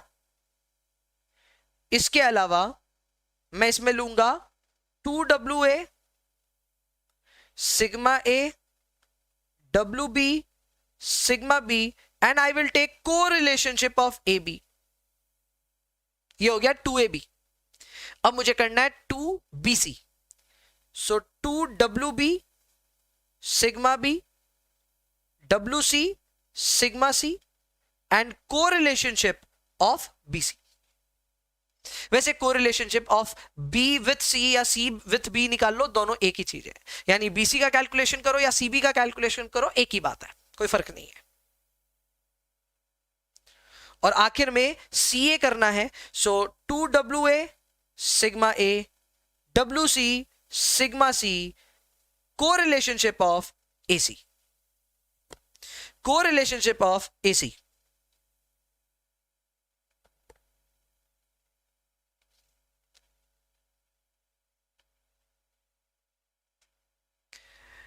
वैल्यूज हमारे सामने हैं, आइए इन वैल्यूज की कैलकुलेशन करना शुरू करते हैं। वेट्स दिए हुए हैं 0.3, 0.5 एंड 0.2, ध्यान रखिएगा। सो वेट्स हैव बीन गिवन। जब वेट्स दिए हुए हैं तो बस हम लोग को कैलकुलेशन करनी है और सारी वैल्यूज को लिखना है एक एक करके। आइए शुरू करते हैं। सबसे पहले मैं यहां लिखने वाला हूं 0.30 into 8 square, 0.50 into 12 square, 0.20 into 6 square, 2 into, अब ब्रैकेट के अंदर ही लिख देता हूं, 2 into 0.30 into 8 into 0.50 into 12 into covariance of AB which is 0.50 plus 2 BC करने जा रहा हूं, 2 into 0.5 into 12 into 0.2 into 6 into covariance of B and C which is 0.75। सीधे सीधे कॉपी मत कर लेना, AC पहले दिया हुआ था।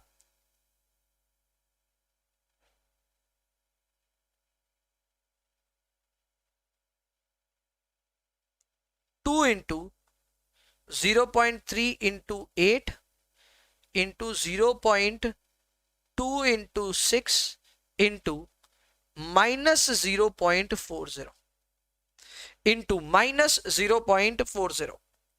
आइए इसको पूरा सॉल्व करेंगे।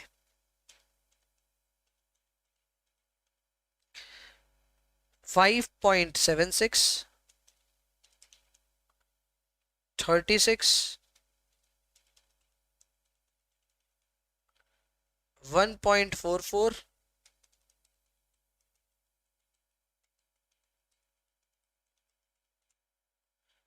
14.40,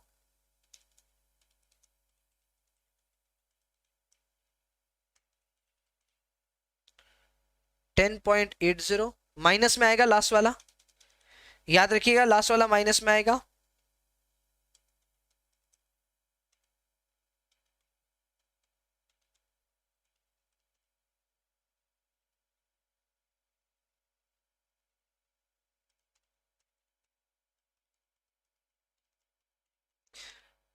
सारा कैलकुलेशन अपने कैलकुलेटर पे खुद करें, बहुत ज्यादा कॉन्फिडेंस बूस्ट होगा। आपको खुद से प्रैक्टिस करने की जरूरत ही नहीं पड़ेगी, ध्यान रखिएगा। बात बाकी कॉपी पेस्ट तो कोई भी कर सकता है, बट प्लीज खुद से कैलकुलेट करें, बहुत आसान हो जाएगा। बस अब हमें सिग्मा पी चाहिए जिसका फॉर्मूला होगा वेरिएंस का under root. So this will be under root of 66.096, correct, and result will be 8.13%। 8.13%। जिस परसेंटेज में स्टैंडर्ड डेविएशन का यूनिट है वही यूनिट यहां आएगा। जैसे आप देख सकते हैं standard deviation was reported in 8%, 12% and 6%, तो इसका भी रिजल्ट परसेंटेज में आ गया। जाहिर सी बात है ये हमारा फाइनल आंसर है 8.13%। That is solution to illustration number 11।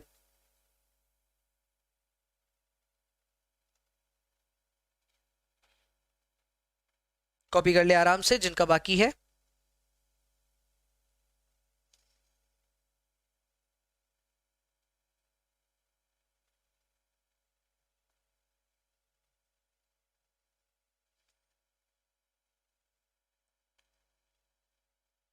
चलिए चलिए आगे बढ़ते हैं, शुरुआत करते हैं क्वेश्चन नंबर 12 की।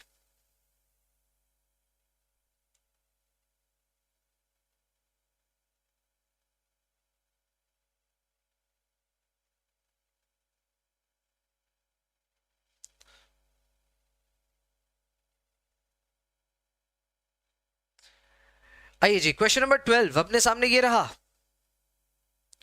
A study by a mutual fund has revealed the following data। Again 3 security है, बहुत परेशान करने वाले हैं ये हमको, बट ठीक है, इनकी सिक्योरिटी दी है हमें एंड इनकी सिक्योरिटी के साथ में इनके स्टैंडर्ड डेविएशन दिए हैं, अच्छी बात है।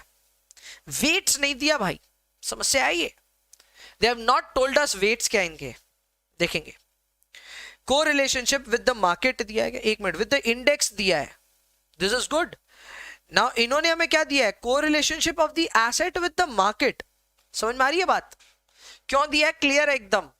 दे want us to calculate beta here. याद आ रहा है बीटा का एक फॉर्मूला था, एक बार कॉपी में खुद ही पलटा के देख लेना। बीटा का फॉर्मूला हमने क्या पढ़ा था, correlation into sigma A by sigma M.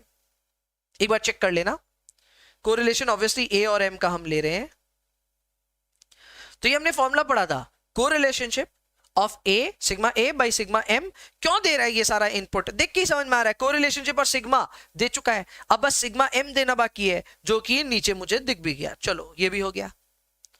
So they have given us what, they have given us correlationship with of the asset with the index. Index का मतलब ये होता है मार्केट, तो इंडेक्स और मार्केट के साथ का जो कोरिलेशनशिप है दिया हुआ है, सिग्मा दिया हुआ है, और सिग्मा ऑफ द मार्केट यानी सेंसेक्स का भी सिग्मा दिया हुआ है। सेंसेक्स इज अनदर इंडेक्स, जैसे निफ्टी होता है वैसे ही सेंसेक्स होता है, और ये भी एक इंडेक्स है, और इस इंडेक्स का स्टैंडर्ड डेविएशन दिया है, यानी उसका रिस्क दिया है। बस बात खत्म, सब कुछ है हमारे पास। हमको पूछा है what is the sensitivity of the returns of each stock with respect to the market. हमसे बीटा पूछ रहा है। ये जो लाइन है ना, इस लाइन का मतलब होता है बीटा, ठीक है। For those who don't know, अभी जान लो कि बीटा बेसिकली क्या मेजर करता है, बीटा ये मेजर करता है कि कोई भी स्टॉक मार्केट के मुकाबले कितना ज्यादा उछल कूद मचाता है। अगर बीटा 2 आ जाता है तो हम बोलते हैं मार्केट से ये 2 गुना ज्यादा सेंसिटिव है। मार्केट 1% ऊपर होगा तो ये तो 2% ऊपर होगा, मार्केट 1% डाउन होगा ये 2% डाउन होगा। ऐसे आमतौर पे हम स्टॉक्स के बारे में बात करते रहते हैं, ठीक है। तो किसी भी स्टॉक की जो सेंसिटिविटी होती है with respect to its market, वो बीटा से मेजर होती है, एंड ये पहले क्वेश्चन में हमसे वही कैलकुलेट करवाना चाह रहे हैं। दूसरे में ये बोल रहे हैं कि सबका आपस में कोवेरियंस कैलकुलेट कर सकते हैं, एकदम कर सकते हैं। हम अभी कोवेरियंस पे ताजा फॉर्मूला पढ़े हैं। फॉर्मूला था कि अगर आपको कोवेरियंस एसेट और ए और बी का कैलकुलेट करना है तो आपको क्या लेना होगा, beta of A, beta of B और मार्केट का वेरियंस। याद आ रहा है, तो ये वाला फॉर्मूला अप्लाई करके हम कोवेरियंस कैलकुलेट करेंगे सभी स्टॉक्स के बीच में।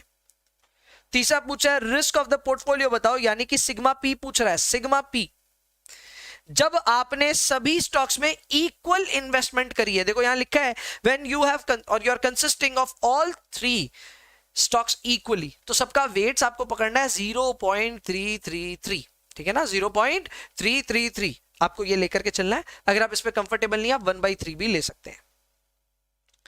फिर पूछता है बीटा ऑफ पोर्टफोलियो बता दो। This is easy, very easy. मैं बीटा ऑफ पोर्टफोलियो कैसे कैलकुलेट होगा वो शो कर दूंगा, हालांकि इसके लिए हमें सिर्फ वेटेड एवरेज करना होगा।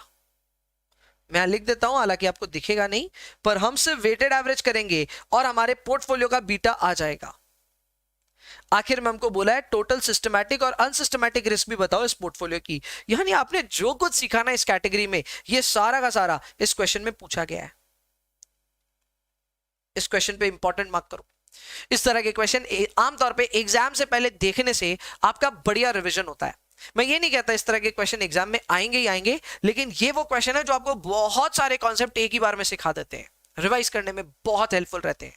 तो इस तरह के क्वेश्चन पे जरूर इंपॉर्टेंट लिखें, एग्जाम से पहले इनको जरूर रिवाइज करें। Extremely good concepts. क्लियर? चलिए जी, आइए इसका सॉल्यूशन शुरू करते हैं एक एक करके। पहला हमसे क्या पूछा, नंबर 1 में सेंसिटिविटी ऑफ द रिटर्न्स। चलो ठीक है, नंबर 1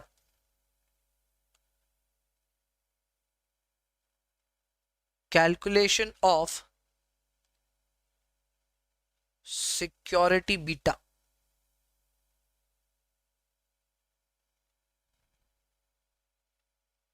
पहला कॉलम सिक्योरिटी, दूसरा कॉलम उसका स्टैंडर्ड डेविएशन।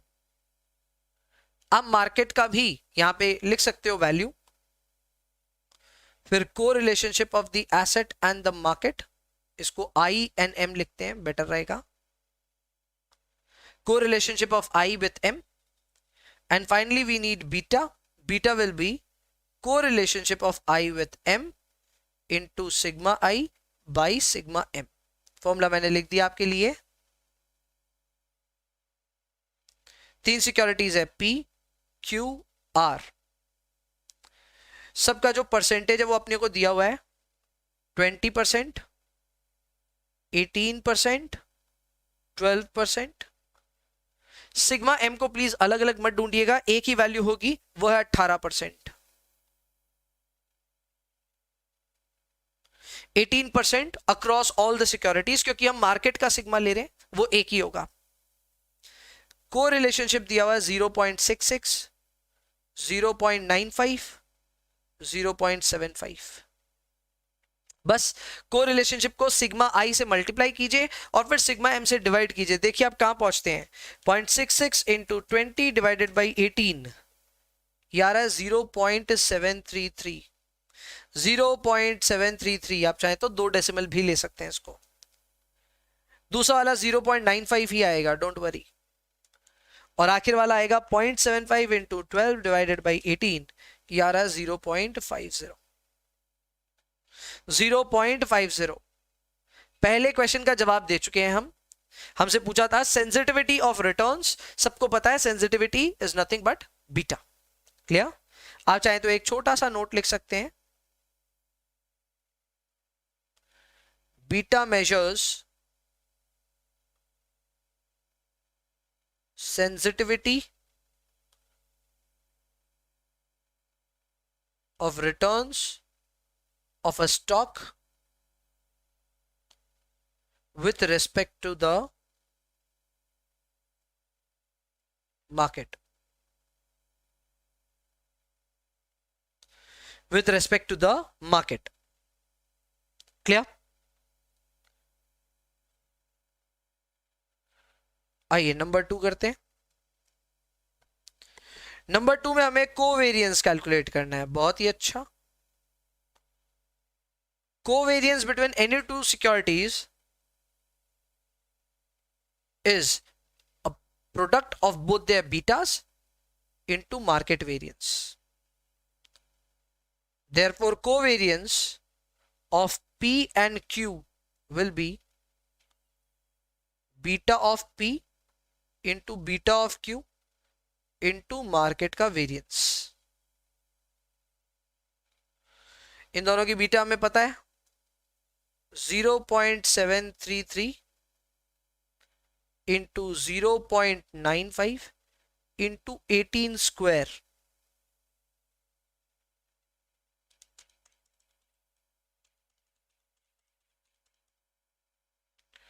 $225.62. 225.62. 225.62। अगर आपने 0.73 लिया होगा तो थोड़ा इससे कम आएगा।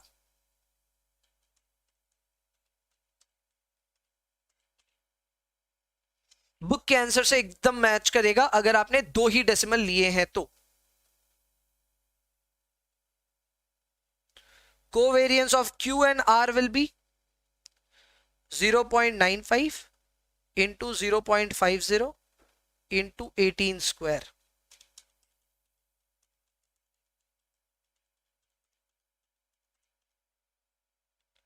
$153.90 and covariance of P with R will be 0.73 ले लेते हैं एक बार। अब जब हमें पता ही है आंसर मैच करेगा 2 डेसिमल से, तो 2 डेसिमल से एग्जैक्ट मैच करा देते हैं। 118.26 परफेक्ट। तो सबके कोवेरियंस भी आ चुके हैं। हमें तीनों के कोवेरियंस पूछे थे, हमने कैलकुलेट कर लिए। कोवेरियंस हमेशा 2 ही एसेट के एक बार में होता है। तो अगर 3 एसेट्स है तो जाहिर सी बात है तीनों का अलग अलग सेट बनेगा। ये एकदम ट्रायंगुलर सीरीज की तरह सोचने वाली बात है। मान लो इंडिया, पाकिस्तान और ऑस्ट्रेलिया का ट्रायंगुलर सीरीज है, तो थोड़ी ना 3 टीमें तो साथ में खेलेंगी। पहले इंडिया पाकिस्तान का मैच होगा, फिर इंडिया ऑस्ट्रेलिया का मैच होगा, और अंत में ऑस्ट्रेलिया और पाकिस्तान का मैच होगा। तो देखा जाए तो आई प्लेज विथ, और बोल सकते हैं पहली टीम दूसरी टीम से और तीसरी टीम से खेलती है, और दूसरी और तीसरी टीम भी एक दूसरे से खेलती है। Correct? So you see a combination of all. तो यही चीज हमको यहाँ पे नजर आ रही है। पी क्यू की लड़ाई हो गई, क्यू आर की भी हो गई, तो फिर पी और आर की भी करानी पड़ेगी। परफेक्ट, कोवेरियंस आ चुका है। लास्ट में हमसे पूछ रहा है, लास्ट तो क्या 3 नंबर में हमसे पूछ रहा है रिस्क ऑफ द पोर्टफोलियो। हम पहले कैलकुलेट करेंगे इस केस में, क्योंकि 3 एसेट्स है ना, थोड़ा बच बच के चलेंगे। हम यहां पहले कैलकुलेट करेंगे वेरिएंस ऑफ द पोर्टफोलियो। अब यहां थोड़ा सा ध्यान देना, हमारे पास ना कोवेरियंस ऑलरेडी है, ठीक है, तो मैं रिड्यूस्ड फॉर्मूला यूज करूंगा, ध्यान रखना। ऐसे तो फॉर्मूला क्या होता है, उसमें सिग्मा ए सिग्मा बी सब कुछ होता है, करेक्ट, और फिर साथ में एक को रिलेशनशिप होता है। यहाँ पे को रिलेशनशिप भी दिया है, लेकिन जब हमने इतना मेहनत कर लिया है, सबका कोवेरियंस कैलकुलेट कर लिया है, तो I think it makes no sense. हम लोग को यहाँ पे कोवेरियंस वाला फॉर्मूला यूज करना चाहिए। कैसे होगा, आइए लिखते हैं।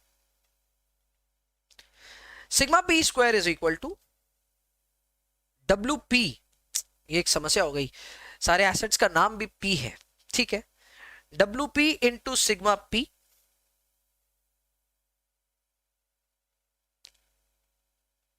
इसको भी पोर्टफोलियो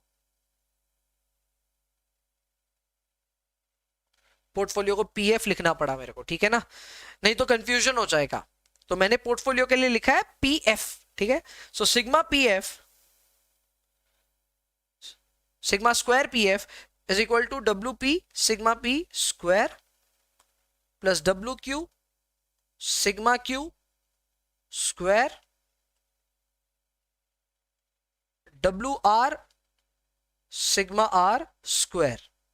यहां तक ठीक है। A square plus B square plus C square हुआ। अब 2 into W P W Q, wait a minute, sigma A sigma B, यानी कि यहां पे केस में सिग्मा पी और सिग्मा क्यू मैं नहीं लिख रहा हूं, मैं सीधा लिख रहा हूं कोवेरियंस ऑफ पी क्यू। समझ में आ रही है बात? Weight of Q weight of R, sigma नहीं लिखा है, सीधा लिखने वाला हूं covariance of Q and R. काम आसान होता है, फास्ट होता है।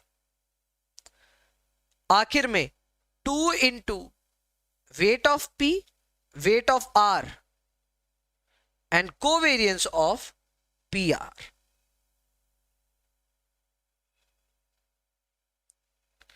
इसके हिसाब से सारी वैल्यूज लेनी पड़ेंगी।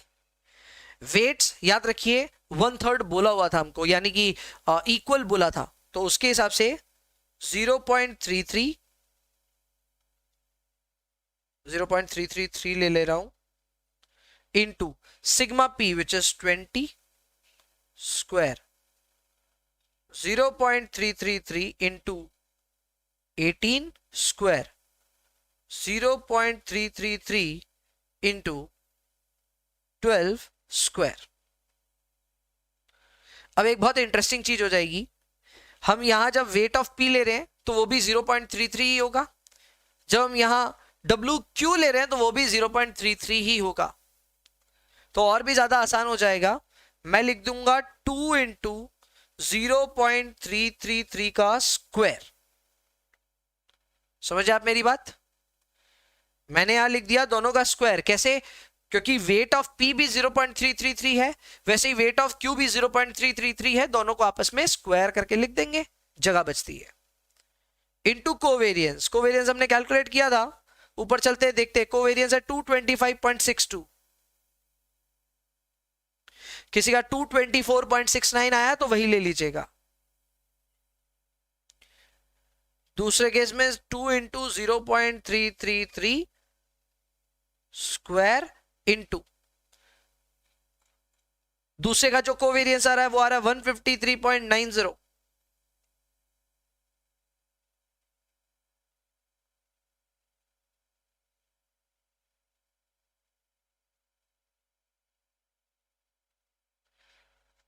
और आखिर वाले का 118.26।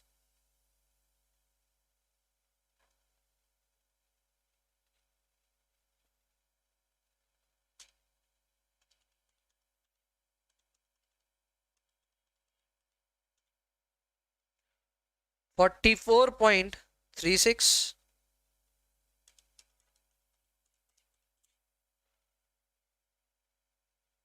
35.93, हालांकि ये पूरा 36 आ सकता था, बट ठीक है, थोड़ा बहुत राउंडिंग ऑफ का इंपैक्ट आ रहा है।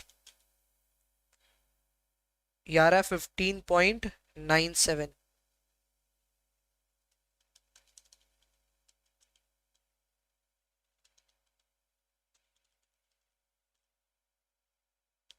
$50.04।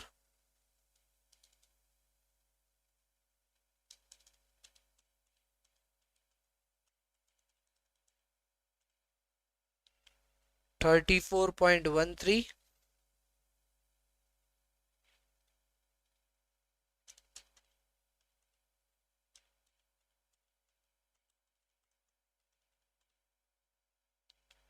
26.23।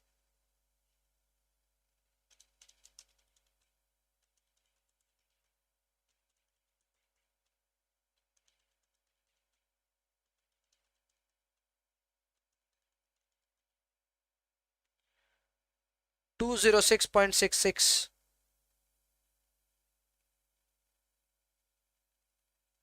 Therefore, sigma p will be under root of 206.66, 14.38%। 14.38%, that's your sigma p, या पी एफ बोल दो। Sigma P F will be 14.38%। थोड़ी मेहनत है इस काम में, एक्सेप्टेड, एकदम एक्सेप्ट करता हूं, झूठ नहीं बोलूंगा आपसे, थोड़ी मेहनत है इस काम में, पर ठीक है, रिवॉर्ड इज वेरी गुड। आपको दिमाग नहीं लगाना चाहता है, बस एक फॉर्मूला है, फॉर्मूला आपको समझ में भी आ चुका है, आपको पता है A square plus B square plus C square plus 2ab plus 2bc plus 2ca के स्टैंडर्ड सेट में इसको डालना है। हाँ, हर एक वैल्यू को लिखते वक्त और उसको कैलकुलेट करते वक्त आपको कंसंट्रेट करना होगा। If you are able to do that, free marks. इधर कोई भी एफर्ट नहीं लगाना, इंटेलिजेंस की कोई रिक्वायर्ड नहीं है। वैसे इस तरह की जो कैटेगरीज होती है और इस तरह के जो सवाल होते हैं ना, वो मेरे पर्सनल फेवरेट नहीं है। क्यों? क्योंकि ये आपको एक अनफेयर एडवांटेज ओवर अदर्स नहीं देते। मैकेनिकल है, ठीक है, कोई तेज बच्चा है वो भी कर लेगा, आपके जैसे तेज बच्चे जो हैं वो भी कर लेंगे, और कल को कोई तेज बच्चा नहीं है वो भी मेहनत करके पहुंच जाएगा, आंसर दोनों के आएंगे। तो ये वो सवाल है जहां पे एक मेहनत किए हुए बच्चे में और एक कम मेहनत किए हुए या ना मेहनत किए हुए बच्चे में फर्क नहीं नजर आता। लेकिन आगे ऐसे सवाल आएंगे जहां पे इंटेलिजेंस की रिक्वायरमेंट होगी, वहां पे यू विल क्लियरली सी कि जिसने मेहनत करी, जिसने सवाल रीडू किए, जिसने होमवर्क किए, उनको ज्यादा फायदा हुआ। अभी कहां खत्म हुआ भाई, अभी तो बाकी है। 3 नंबर हुआ, 4 नंबर में आते हैं। 4 नंबर में ये हमसे पूछ रहे हैं कि beta of the portfolio calculate करो। अब मैं आपको बता दूं, रिटर्न का वेटेड एवरेज किया जा सकता है, स्टैंडर्ड डेविएशन का नहीं किया जा सकता, पर वापस बीटा का किया जा सकता है। भैया क्या बोल रहे हो? हाँ जी, गुड न्यूज आपके लिए, इसका वेटेड एवरेज करना पॉसिबल है। So will take weight of P into beta of P plus weight of Q into beta of Q plus weight of R into beta of R. सबकी weight हमें पता है, 1/3 है ना, 0.333 इंटू, या 1/3 ले लेते ना, बहुत अच्छा नंबर आ जाएगा, 1/3 इंटू पहला वाला कितना है, सबके बीटा हमने कैलकुलेट किए हुए हैं, 0.73, 0.95 and 0.5. So 0.73, 0.95, 0.5.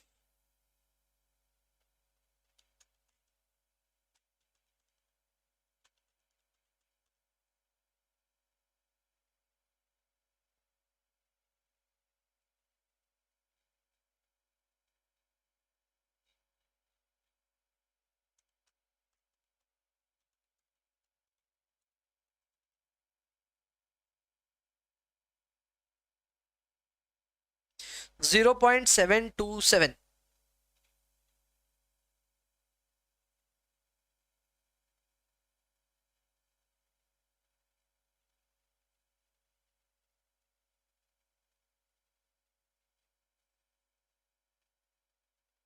Systematic risk, beta of the portfolio. अच्छा, सिस्टमैटिक रिस्क पोर्टफोलियो का ही पूछा है ना सीधे ही?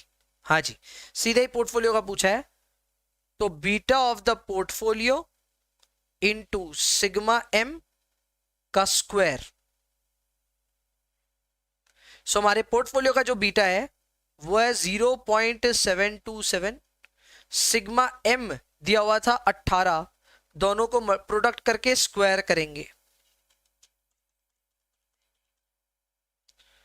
171.24। 171.24 ये आपका systematic risk.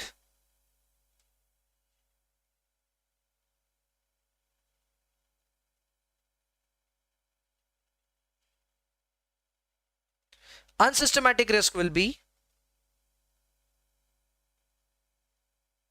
portfolio variance minus systematic risk। अगर नोटेशन के साथ लिखूं तो ये होगा sigma P F square minus beta P F sigma M square. थोड़ा अच्छे से लिख देता हूं।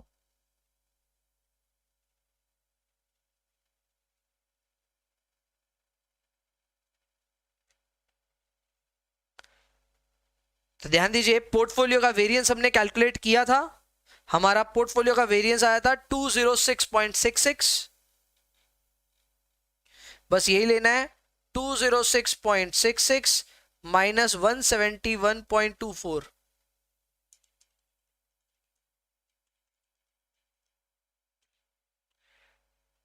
35.42। 35.42। इसका कोई यूनिट मत लिखिएगा, क्योंकि कायदे से इसका यूनिट आएगा परसेंटेज स्क्वायर, जिसका कोई मतलब ही नहीं बनता। So please don't write any unit of this, it makes no sense. वैसे किताबों में परसेंटेज कई बार लिख देते हैं ये लोग, लेकिन वो ट्रू सेंस में नहीं है, वो गलत है। आप किसी भी चीज को वेरिएंस से डिराइव कर रहे हो, the result will be in the same unit as that of variance, and variance इस केस में आएगा percentage square. It is meaningless, लेकिन हाँ होगा वैसा ही।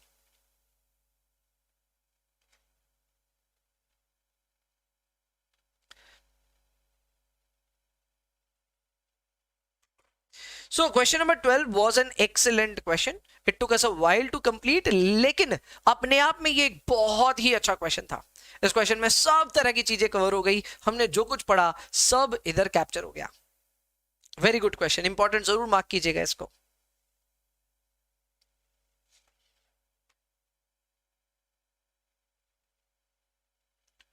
वैसे क्लास अभी काफी बाकी है, लेकिन जो जो याद आता है लिखवा देना चाहिए। लिखिए homework question number 13। Homework question number 13। मैं आपको बता दूं, क्वेश्चन नंबर 13 का no video will be provided, ना ही कोई क्लास डिस्कशन होगा। आमतौर पे क्लास डिस्कशन हम करते हैं ना कुछ कुछ होमवर्क की, यहां क्यों नहीं करेंगे? मैं हर चीज का रीजन अपने पास में, यहां इसलिए नहीं करेंगे because this is same as question number 12। आप क्वेश्चन नंबर 12 को जाकर के चेक कर लो और 13 को चेक कर लो, क्या फर्क पड़ा? कुछ भी नहीं, टेबल तो ऊपर वाली एकदम सेम है, सिर्फ सिग्मा एम 18% की जगह दे दिया 15%, और कोई फर्क नहीं। सिग्मा एम 18 की जगह क्या हो गया? 15। तो देखा जाए तो क्वेश्चन नंबर 12 के साथ साथ क्वेश्चन नंबर 13 वैसे तो हो गया, पर मैथ में क्यों है? आप लोगों के लिए। क्वेश्चन नंबर 12 एक बहुत ही इंपॉर्टेंट क्वेश्चन था। मैं चाहता था कि आप इसको रीडू करो। रीडू आप मेरे बोलने से तो करोगे नहीं, तो एक क्वेश्चन या फिर एक होमवर्क के बहाने से शायद करो। क्वेश्चन नंबर 13 12 के एकदम सिमिलर है। नो होमवर्क वीडियो और no discussion will be provided, you have to just complete it. Redo समझ करके कर लेना, अगर होमवर्क नहीं करना है तो रीडू समझ के कर लेना। Perfect perfect perfect. चलिए आगे बढ़ते हैं, let's move ahead. Question number 14 हमारा इंतजार कर रहा है।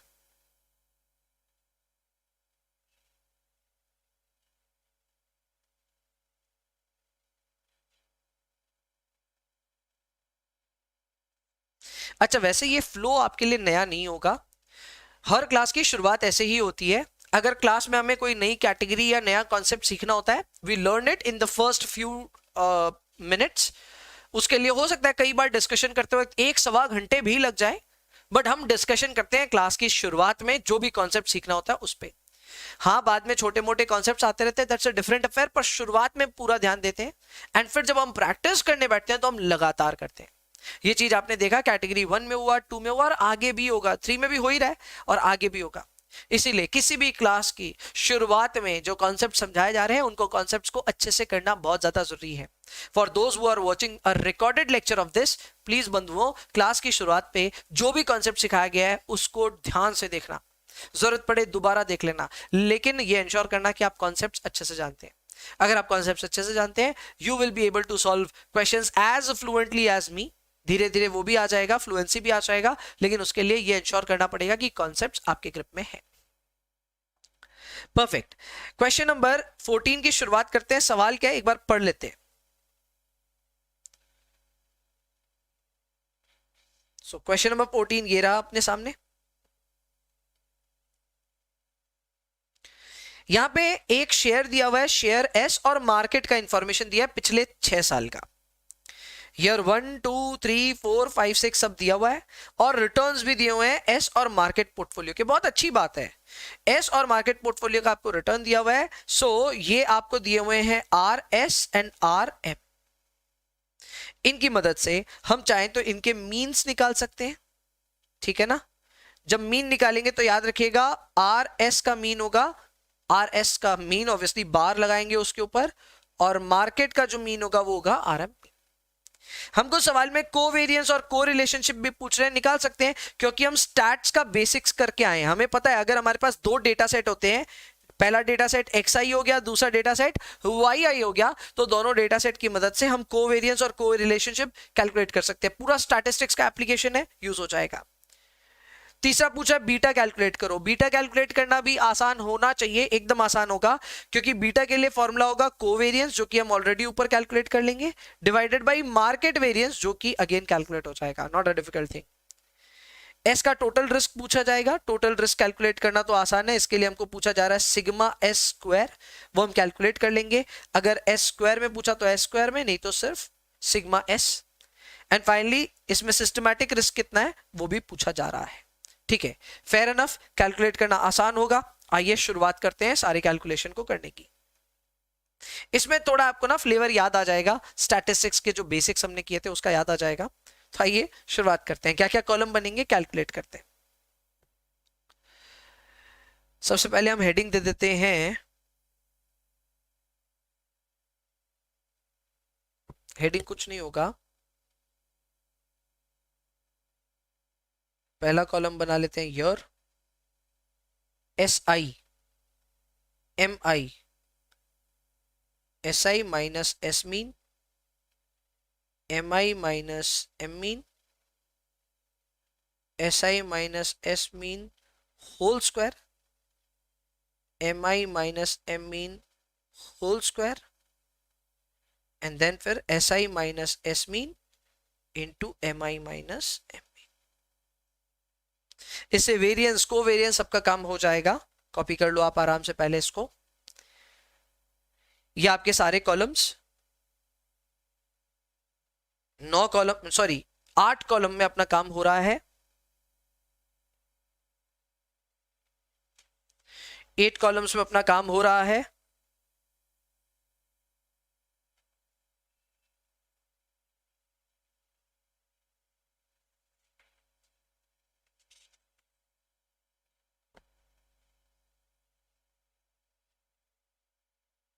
चलिए शुरुआत करते हैं इसकी। ईयर में 1 2 3 4 5 और शायद 6 है। हाँ जी 6 है, तो सारे लिखेंगे 1 2 3 4 5 एंड 6। सबके हमारे पास में इंफॉर्मेशन है। जैसे एस की इंफॉर्मेशन है 18 9, एवरीथिंग इज इन परसेंटेजेस, तो बार बार लिखेंगे नहीं। 20 माइनस 10, आप चाहे तो सीधा यहीं पे एक परसेंटेज का साइन लगा दो, समझ में आ जाएगा सबको। ऑल वैल्यूज इन परसेंटेज, ये आप यहां पे लिख दो, ऑल वैल्यूज इन परसेंटेज। अब यहां हमें क्या करना है ना, इसका टोटल कर देंगे यहीं पे।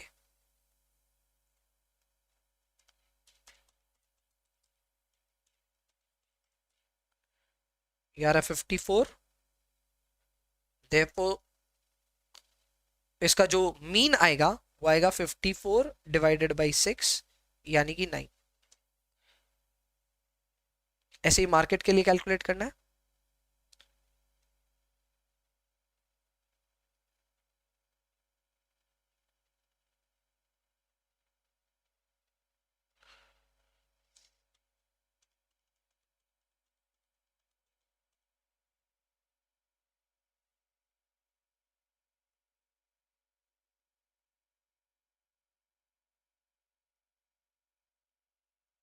ठीक है, 9 0 11 -19 -4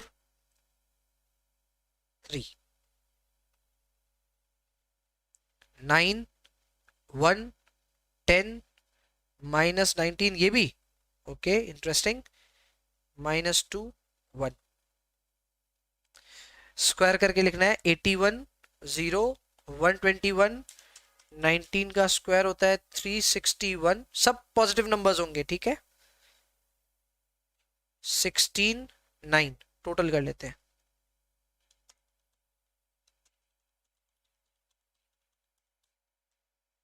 588, जाहिर सी बात है यूज आएगा ये कहीं ना कहीं। ये भी होगा 81 100 361, ये है ही 4 1, इजी है ये।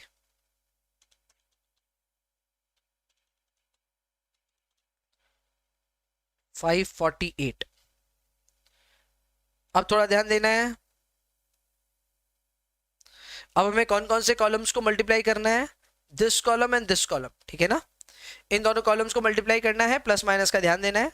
So again this will become 81 9 into 9, ये 0 हो जाएगा, ये 110 हो जाएगा, इंटरेस्टिंग, ये -19 -19 361 ही आएगा और पॉजिटिव हो जाएगा, ये भी पॉजिटिव हो जाएगा 8 हो जाएगा और ये 3 हो जाएगा।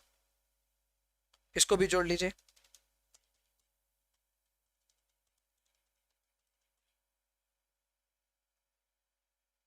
यहां तक प्लीज कॉपी कीजिए। टेबल हमारी कंप्लीट हो गई, जाहिर सी बात है अब इसके बाद सारी कैलकुलेशंस इजी है।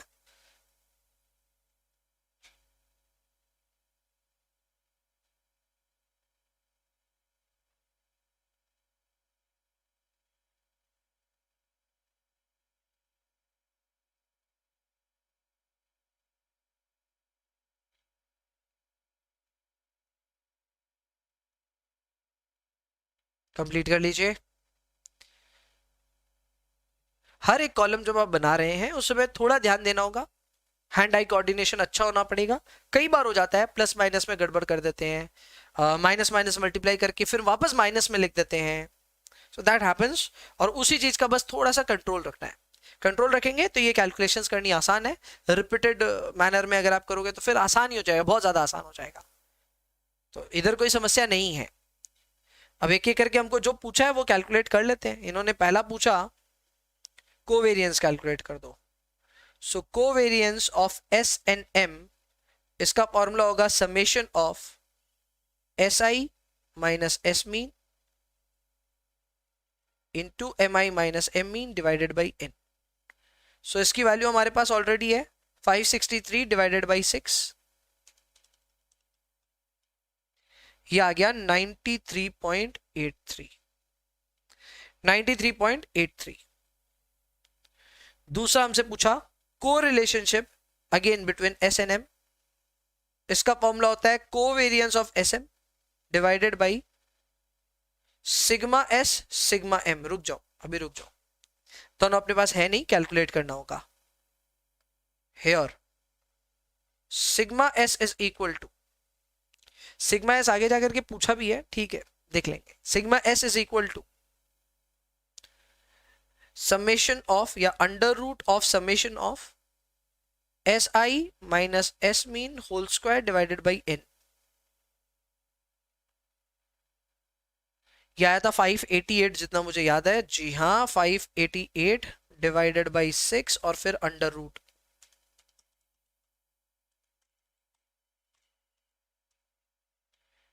$9.90 ये परसेंटेज में ही आएगा, एंड ऐसे ही सिग्मा एम आ जाएगा,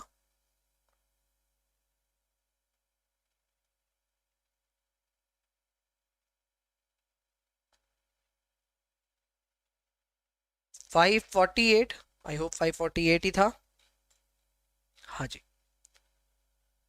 सो 548 डिवाइडेड बाई 6, फिर इसका भी अंडर रूट 9.56%।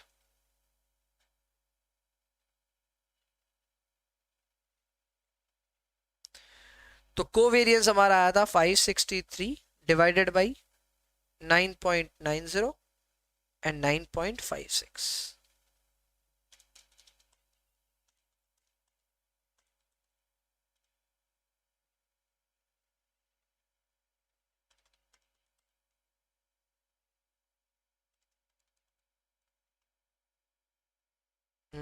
गलती की ना, ये है 93.83। अब देखो ये सब गलतियां एक्सपीरियंस के साथ आप गलती करने से बचते हो। मैंने देखो कोवेरियंस लिखा और वैल्यू उठा दी यहां वाली, correct, this was not correct, the correct value was 93.83 जो हमने कैलकुलेट किया था। अब जब यहां ये गलती करी तो मेरा रिजल्ट 5 पॉइंट समथिंग आया। Experience in finance teachers you कि को रिलेशनशिप की वैल्यू -1 और 1 के बीच में होती है, can not be more than that. ये मैंने समझाया भी था आपको क्लास में कि अगर आपका को रिलेशनशिप 1 के बियॉन्ड आ गया, आप बहुत बड़ी कुछ गलती कर रहे हो। एक झटके में पकड़ में आया, समझ में आ गया कुछ तो गड़बड़ हो रहा है, एंड वैल्यू देखते ही पता चल गया। तो ऑब्वियसली हम लोग भी कोई ऐसा नहीं है कि यार बहुत बड़े सूरमा है और हम लोग से गलतियां नहीं होंगी, टीचर्स से भी गलतियां होती है, और उन गलतियों को कैसे पकड़ना है, कैसे ठीक करना है, ये भी मुझे लगता है पार्ट ऑफ करिकुलम है, करेक्ट। सो आइए 93.83 डिवाइडेड बाई 9.9 डिवाइडेड बाई 9.56, वाह वाह बहुत बड़ी वैल्यू आई है, 0.99, 0.99, interesting. So corelationship is equal to 0.99।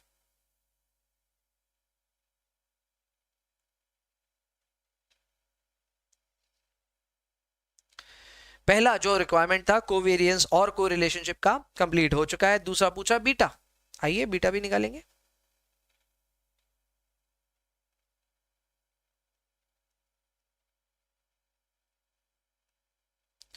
Beta के लिए जो फॉर्मूला होगा वो होगा covariance of S and M divided by market variance, correct. तो इसके लिए अब कोवेरियंस जो था हमारा वो था 93.83 जी, 93.83 डिवाइड इसको करेंगे हम सिग्मा एम के स्क्वायर से। सिग्मा एम का जो स्क्वायर होगा वो आएगा 548 डिवाइडेड बाई 6। ये देखो ये वाली वैल्यू, ये सिग्मा एम है ना, स्क्वायर करना होगा, इसका मतलब इसका अंडर रूट करते ही नहीं हम कभी। सो 548 डिवाइड बाई 6 आ रहा है 91.33,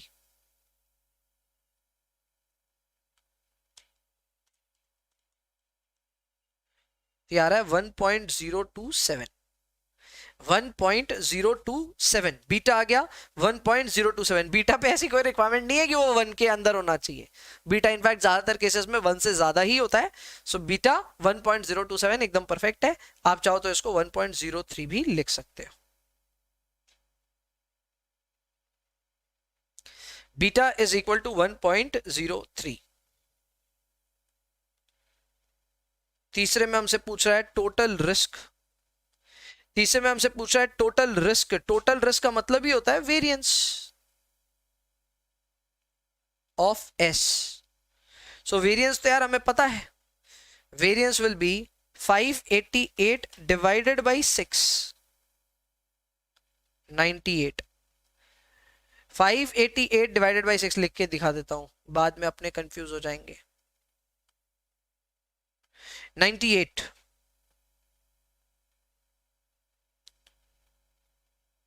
अपने अपना नंबर नहीं कटवाना चाहते, इसलिए स्टैंडर्ड डिविएशन भी बता देते हैं।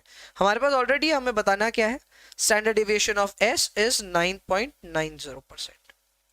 हम ऑलरेडी कैलकुलेट कर चुके हैं इसको। मैंने देखो परसेंटेज स्क्वायर नहीं लिखा, कुछ यूनिट नहीं लिखा, आंसर में 98% लिखा हुआ है, रॉन्ग है, एकदम रॉन्ग है। This should be ideally percentage square, but ठीक है, लिखो नहीं लिखो छोड़ो। Total risk of S B आ चुका है। चौथे में पूछा है systematic risk.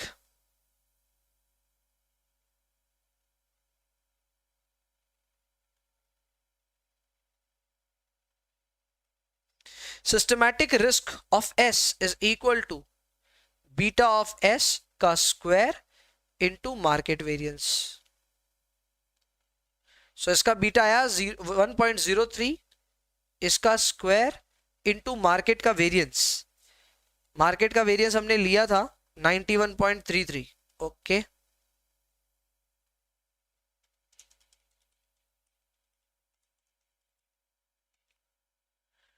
Ninety six point 96.89। वैसे सवाल में अनसिस्टमैटिक रिस्क नहीं पूछता तो वो कर देते, क्योंकि हमारे पास टोटल रिस्क था 98, उसमें से 96.89 सिस्टमैटिक है, तो बाकी जो डिफरेंस बचा I think 1.11 that would have been unsystematic risk.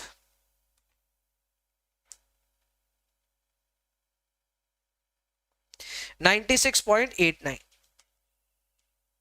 इसी को अंडर रूट करके आप चाहे तो इसको रिप्रेजेंट कर सकते हैं स्टैंडर्ड डेविएशन फॉर्म में। करेक्ट, ये अभी परसेंटेज स्क्वायर है।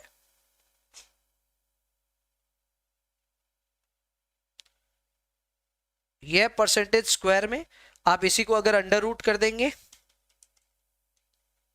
तो ये बन जाएगा 9.847%। तो वो भी आप लिख सकते हो, परसेंटेज स्क्वायर लिखो या परसेंटेज लिखो, same thing, but obviously under root करने के बाद लिखना, ठीक है ना।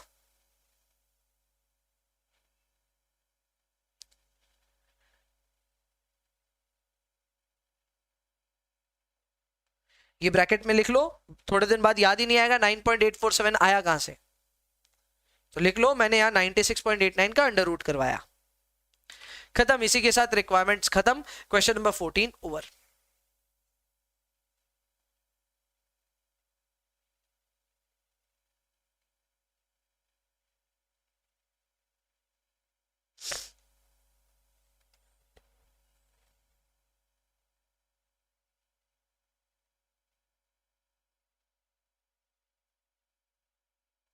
क्वेश्चन नंबर 15 एक अच्छा सवाल है। वैसे तो ये क्वेश्चन पोर्टफोलियो की जो थ्योरी है, पोर्टफोलियो मैनेजमेंट की जो थ्योरी है उससे कनेक्टेड है। पोर्टफोलियो की मैनेजमेंट की जब हम थ्योरी पढ़ेंगे, अलग से पढ़ेंगे, प्रैक्टिकल और थ्योरी को मिक्सअप नहीं करता मैं, तो जब हम थ्योरी अलग से पढ़ेंगे तो हम पढ़ेंगे about CAL, capital allocation line. Capital allocation line एक बहुत जोरदार कॉन्सेप्ट है जो आपको यह बताता है कि आपको कितने रुपए अपने इन्वेस्ट करने चाहिए in risk free securities and कितने रुपए इन्वेस्ट करने चाहिए इन द मार्केट पोर्टफोलियो। यानी सीधा सीधा समझाऊं तो आप ऐसा समझो कि मार्केट में दो ही तरह की इन्वेस्टमेंट पॉसिबल है।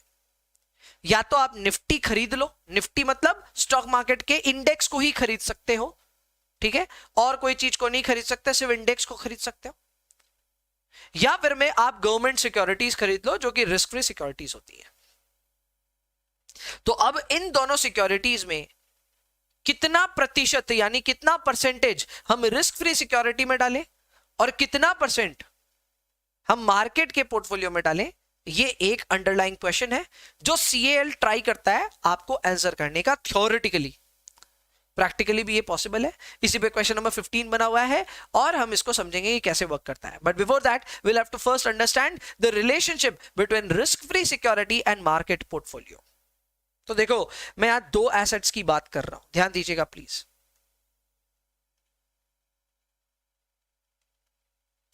हम यहां दो सिक्योरिटीज की बात कर रहे हैं, एसेट 1 एंड एसेट 2। जो हमारा एसेट 1 है वो है एक रिस्क फ्री सिक्योरिटी, यानी गवर्नमेंट सिक्योरिटी हो सकती है, एकदम पॉसिबल है। मेरे से दोबारा मत पूछना ये बात, लेकिन अगर आप इसका स्टैंडर्ड डेविएशन निकालेंगे तो 0 आएगा। आप बोलेंगे ऐसा कैसे, नाम में है रिस्क फ्री, इसमें कोई रिस्क नहीं है, स्टैंडर्ड डेविएशन नहीं आएगा इसका।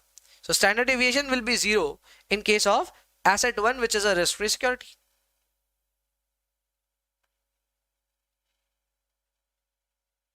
लेकिन हाँ, ऑब्वियसली इसमें एक रिस्क फ्री रिटर्न हो सकता है, वो तो हो ही सकता है। एक रिस्क फ्री रिटर्न मिलेगा, यानी आप इन्वेस्ट करो, कुछ ना कुछ आपको मिलेगा। उसी तरह एसेट 2 है मार्केट पोर्टफोलियो, ठीक है। मार्केट पोर्टफोलियो यानी एक बार के लिए आप मान लीजिए ये निफ्टी है, तो क्या निफ्टी का कोई भी स्टैंडर्ड डेविएशन आएगा? एकदम आएगा, उसे हम कहेंगे सिग्मा एम। अच्छा, क्या निफ्टी पे रिटर्न मिलेगा? हाँ जी, उसको हम कहेंगे आर एम। करेक्ट। सो हमारा यहां पे आप सिचुएशन समझ पा रहे हो, the situation is very clear कि हमारे पास टोटल 4 तरह की चीजें हैं जिसको हमको गौर करना है। 4 क्या, 3 ही है। नंबर 1, रिस्क फ्री सिक्योरिटी से संबंधित हमको सिर्फ रिटर्न चाहिए, and that return is risk free return.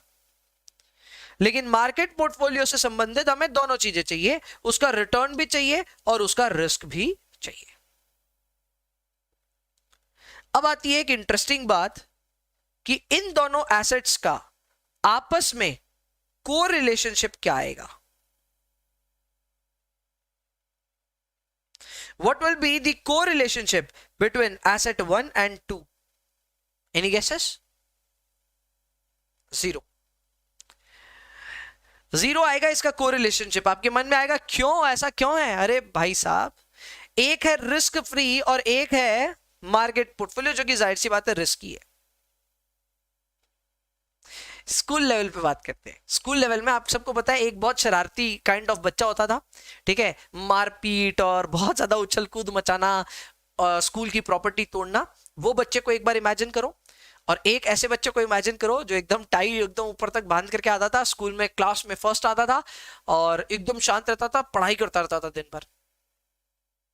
मुझे बताओ, दोनों के इकट्ठे शरारत करने की कोई संभावनाएं हैं कि दोनों इकट्ठे शरारत करें और दोनों पकड़े जाएं? संभावना है? यू वुड से भैया बहुत ही बुरा समय हुआ तो शायद पकड़ा जाएगा, बट आमतौर पे इनके बीच का कोई कोरिलेशनशिप एग्जिस्ट नहीं करता। मतलब एक ऐसा बच्चा जो बहुत शरारती है और एक ऐसा जो एकदम शरारत नहीं करता, ये दोनों एक मौके पे एक जगह होंगे ही नहीं, तो दोनों का ऐसा कोई रिलेशनशिप समझ में नहीं आ रहा है, दोनों पकड़े शायद नहीं जाएंगे। यही माइंड में आ रहा है ना? अब यही चीज सिक्योरिटीज के लिए सोचिए।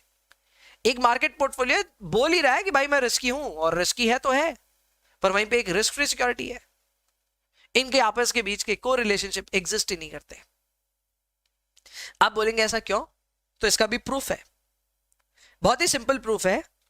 आप जब रिस्क फ्री सिक्योरिटी का कैलकुलेशन करेंगे, मान लीजिए रिस्क फ्री सिक्योरिटी है, ठीक है, जिसका मैं कैलकुलेट कर रहा हूं एक बार XI बोल करके, ठीक है। रिस्क फ्री सिक्योरिटी ईयर 1, 2 और 3 पे रिटर्न था 6%, 6% और 6%। जाहिर सी बात है, क्योंकि ये रिस्क फ्री है तो इस पे रिटर्न फिक्स आएगा, तो इसका मीन क्या आएगा? मीन भी 6% आएगा। जब मीन 6 आएगा तो XI माइनस X मीन तो बच्चा हर बार 0 आ जाएगा। 6 माइनस 6, 6 माइनस 6, 6 माइनस 6। और आपको पता है को रिलेशनशिप से पहले कोवेरियंस चाहिए, जिसके लिए हमको चाहिए XI माइनस X मीन और YI माइनस Y मीन। कोई लाभ नहीं है, खत्म हो गया भैया, सब खत्म, तबाह। क्यों तबाह? क्योंकि 0 multiplied with anything will give you a result of 0। यानी कोवेरियंस भी भैया 0 आएगा और फिर को रिलेशनशिप भी 0 आएगा। जो आप बोल रहे थे वो सत्य था, हमें मानना चाहिए था आपकी बात को। कोई बात नहीं, नहीं माने कोई बात नहीं, सीख तो गए क्या भैया, 0 ही आएगा। The corelationship between risk free security and the risky portfolio will be always 0। तो ये कुछ बेसिक चीजें जो हमको समझ में आ चुकी हैं। Clear?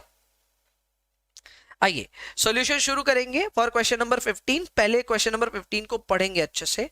It's a good question, मतलब एग्जाम में क्वेश्चन नंबर 15 एक बार देख के जाना ही चाहिए पहले, क्योंकि नहीं देखोगे ना तो एग्जाम में शायद बनेगा नहीं।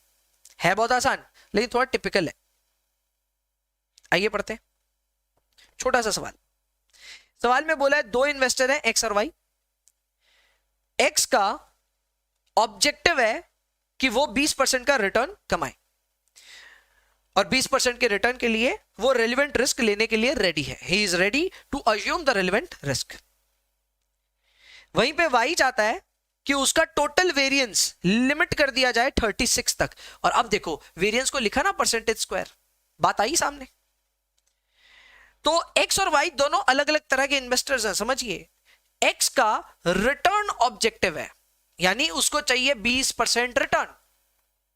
वाई का रिस्क ऑब्जेक्टिव है, उसको चाहिए 36% स्क्वायर वेरिएंस, उससे ज्यादा नहीं चाहिए। आप ये भी कह सकते हैं कि इसको स्टैंडर्ड डेविएशन 6% का चाहिए। परफेक्ट है। तो एक्स और वाई दोनों के ऑब्जेक्टिव्स अलग अलग हैं। सवाल में आपको रिस्क रेट दिया हुआ है 6%, मार्केट का रिटर्न 25% और मार्केट का रिस्क 9%। आपके माइंड में आ रहा होगा, एक मिनट, यहां पे standard deviation of risk free security तो दिया ही नहीं, मत ढूंढो, वो जीरो होगा।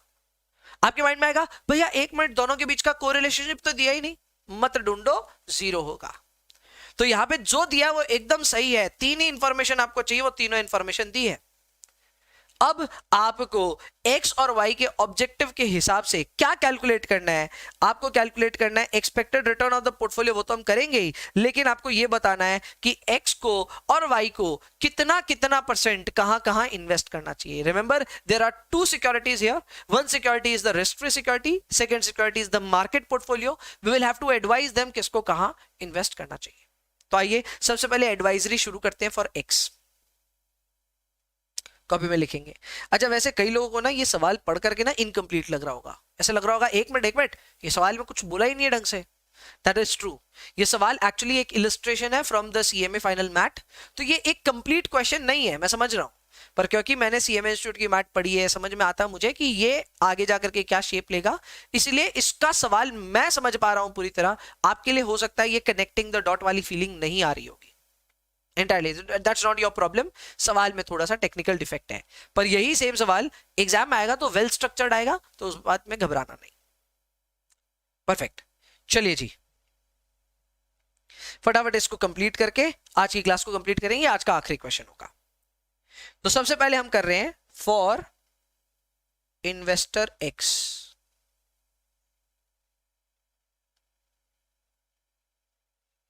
X wants 20% return on his portfolio. Therefore, RP is equal to 20% needed. Let percentage invested in risk-free security be small a. Therefore, percentage invested in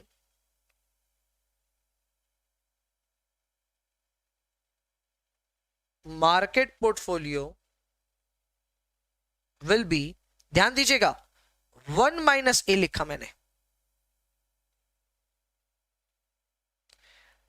अगर आपने पहले वाले को ए लिखा, एक बार ऐसे मान लेते हैं ये 30% हो, तो दूसरा वाला तो अपने आप 70 हो जाएगा ना। तो वो 70 कैसे हुआ? 1 minus A.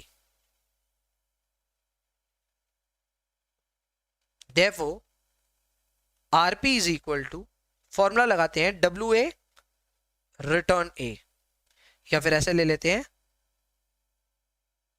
WRF into RF plus W market into return of the market, और इसका रिजल्ट आना चाहिए 20। और WRF है A, so A into risk free security में कितना रिटर्न मिल रहा है? 6%, 6 plus 1 minus A into return of the market क्या है? 25। बहुत बढ़िया, this should be equal to 20। आप समझिए, वेटेड एवरेज किया और कुछ नहीं किया। हमें पता है return of the portfolio can be calculated using weighted average. हमने वेट्स अज्यूम किए, पहले वाले का माना ए, दूसरे वाले का माना 1 माइनस ए, और फिर दोनों के रिटर्न्स दिए हुए थे, बस यहां पर दोनों को इकट्ठे लिख दिया। So this became 6a plus 25 minus 25a is equal to 20।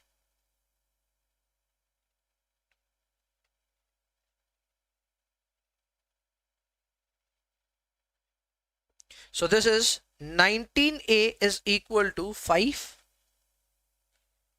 A is equal to 5/19, 0.2632 यानी 26.32%। and 1 minus a is equal to 1 minus 0.2632,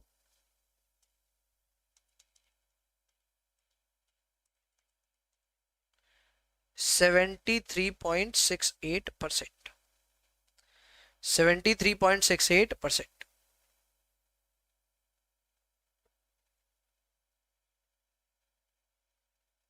solve करके दिखा दो ताकि इनको शांति पड़ जाए।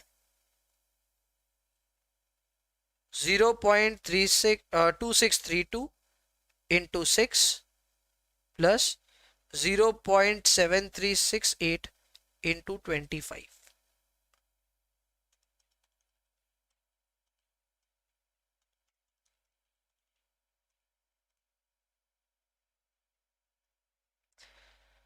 वैसे मुझे खुद पे बहुत भरोसा था कि 20 आ जाएगा, बट फिर भी शो करना था तो शो कर दिए। हमने यहाँ क्या किया, ध्यान दीजिए, हमने लिया weight of the risk free security into risk free return, और यहां पे क्या किया, weight of the market portfolio into return of the market portfolio, ताकि हमारा रिटर्न ऑन द पोर्टफोलियो आ जाए। पूछा था, हमने कैलकुलेट कर लिया। ये सारी कैलकुलेशंस हमने करी है फॉर एक्स। आराम से कॉपी कर ले।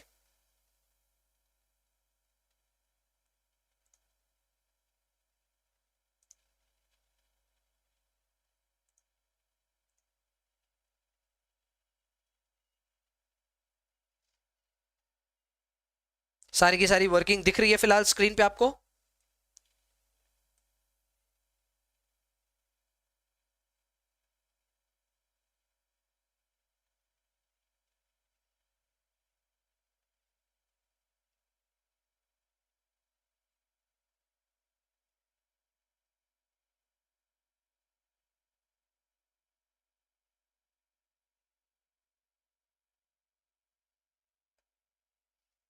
चलिए आगे बढ़ते हैं।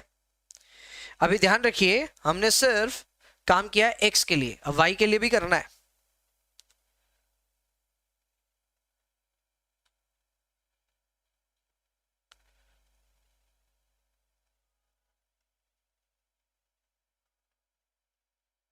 For investor Y,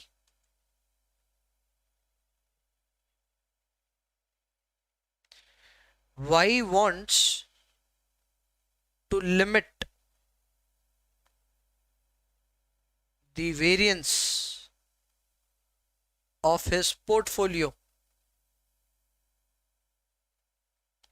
to 36. Let percentage invested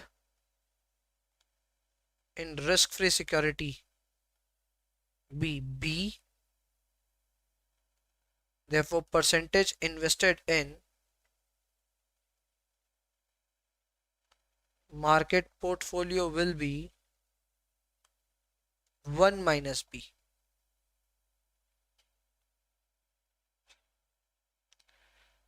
Therefore, variance of the portfolio का फॉर्मूला लिखते हैं, weight of the risk-free security into sigma of the risk-free security whole square plus weight of the market into sigma of the market whole square plus नीचे कर लेते हैं plus 2 into weight of the risk-free security into sigma of the risk-free security into weight of the market, sigma of the market, and also correlationship of risk-free security and market. कोई फर्क नहीं पड़ता, इतना इतना कोई टेंशन नहीं है। क्यों? क्योंकि आपको ऑलरेडी वेरिएंस पता है 36 है, आपका पहला वैल्यू 0 ही आएगा। भैया क्यों 0 आएगा? क्योंकि सिग्मा आरएफ है इसमें, सिग्मा आरएफ हमें पता है कि इट विल बी ऑलवेज 0। दूसरे केस में वेट हमें पता है 1 माइनस बी, और रिस्क ऑफ द मार्केट हमें पता है जो कि है इंटू 9। इसका हम स्क्वायर करेंगे और आखिर वाला कंपोनेंट भी 0 ही होगा, क्योंकि उसमें सिग्मा और आरएफ भी यूज हो रहा है और को रिलेशनशिप भी यूज हो रहा है। ये दोनों ही वैल्यू 0 होंगी। सो बस इसी को सॉल्व करना है। सबसे पहले स्क्वायर दोनों तरफ से उड़ा देता हूं। So this will become 6 is equal to 1 minus B into 9, और 1 minus B is equal to 6 by 9।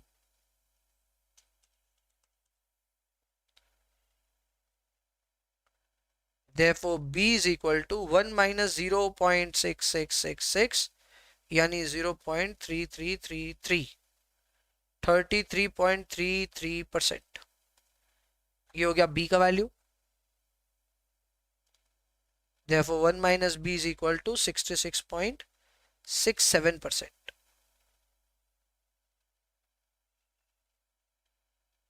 Solve करेंगे तो आराम से सॉल्व हो गया।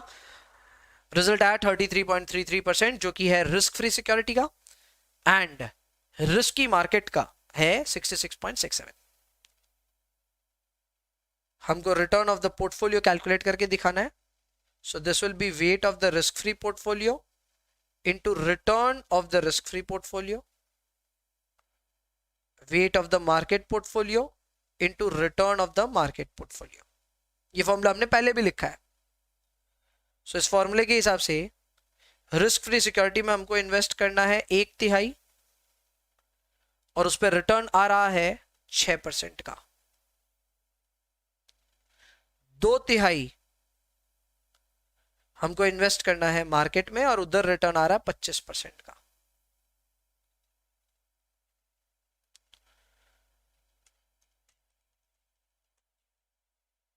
तो ये आ रहा है 18.67%।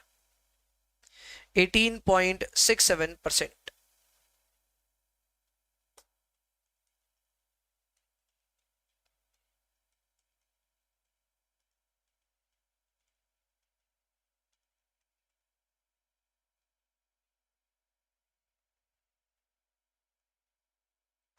%18.67%।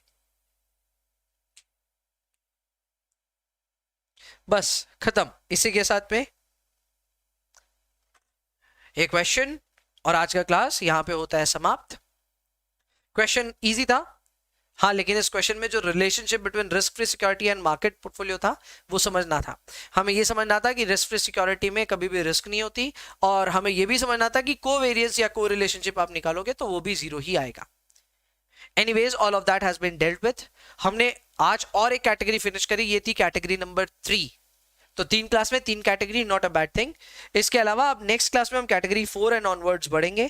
कैटेगरी 4 एक बहुत बड़ी कैटेगरी है और बहुत सारे क्वेश्चंस इसमें हैं। So there is a lot to solve.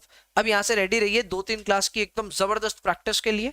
तो बस अगली क्लास में मिलते हैं, फिर मिलते हैं नेक्स्ट क्लास में। तब तक के लिए bye bye, take care, enjoy yourselves please, and please पढ़ाई करते रहिए। चलो बाय, नो मोर होमवर्क। सिर्फ एक ही होमवर्क दिया है मैंने, वो रीडू जैसा ही है। तो चलो बस खत्म, सी यू, बाय।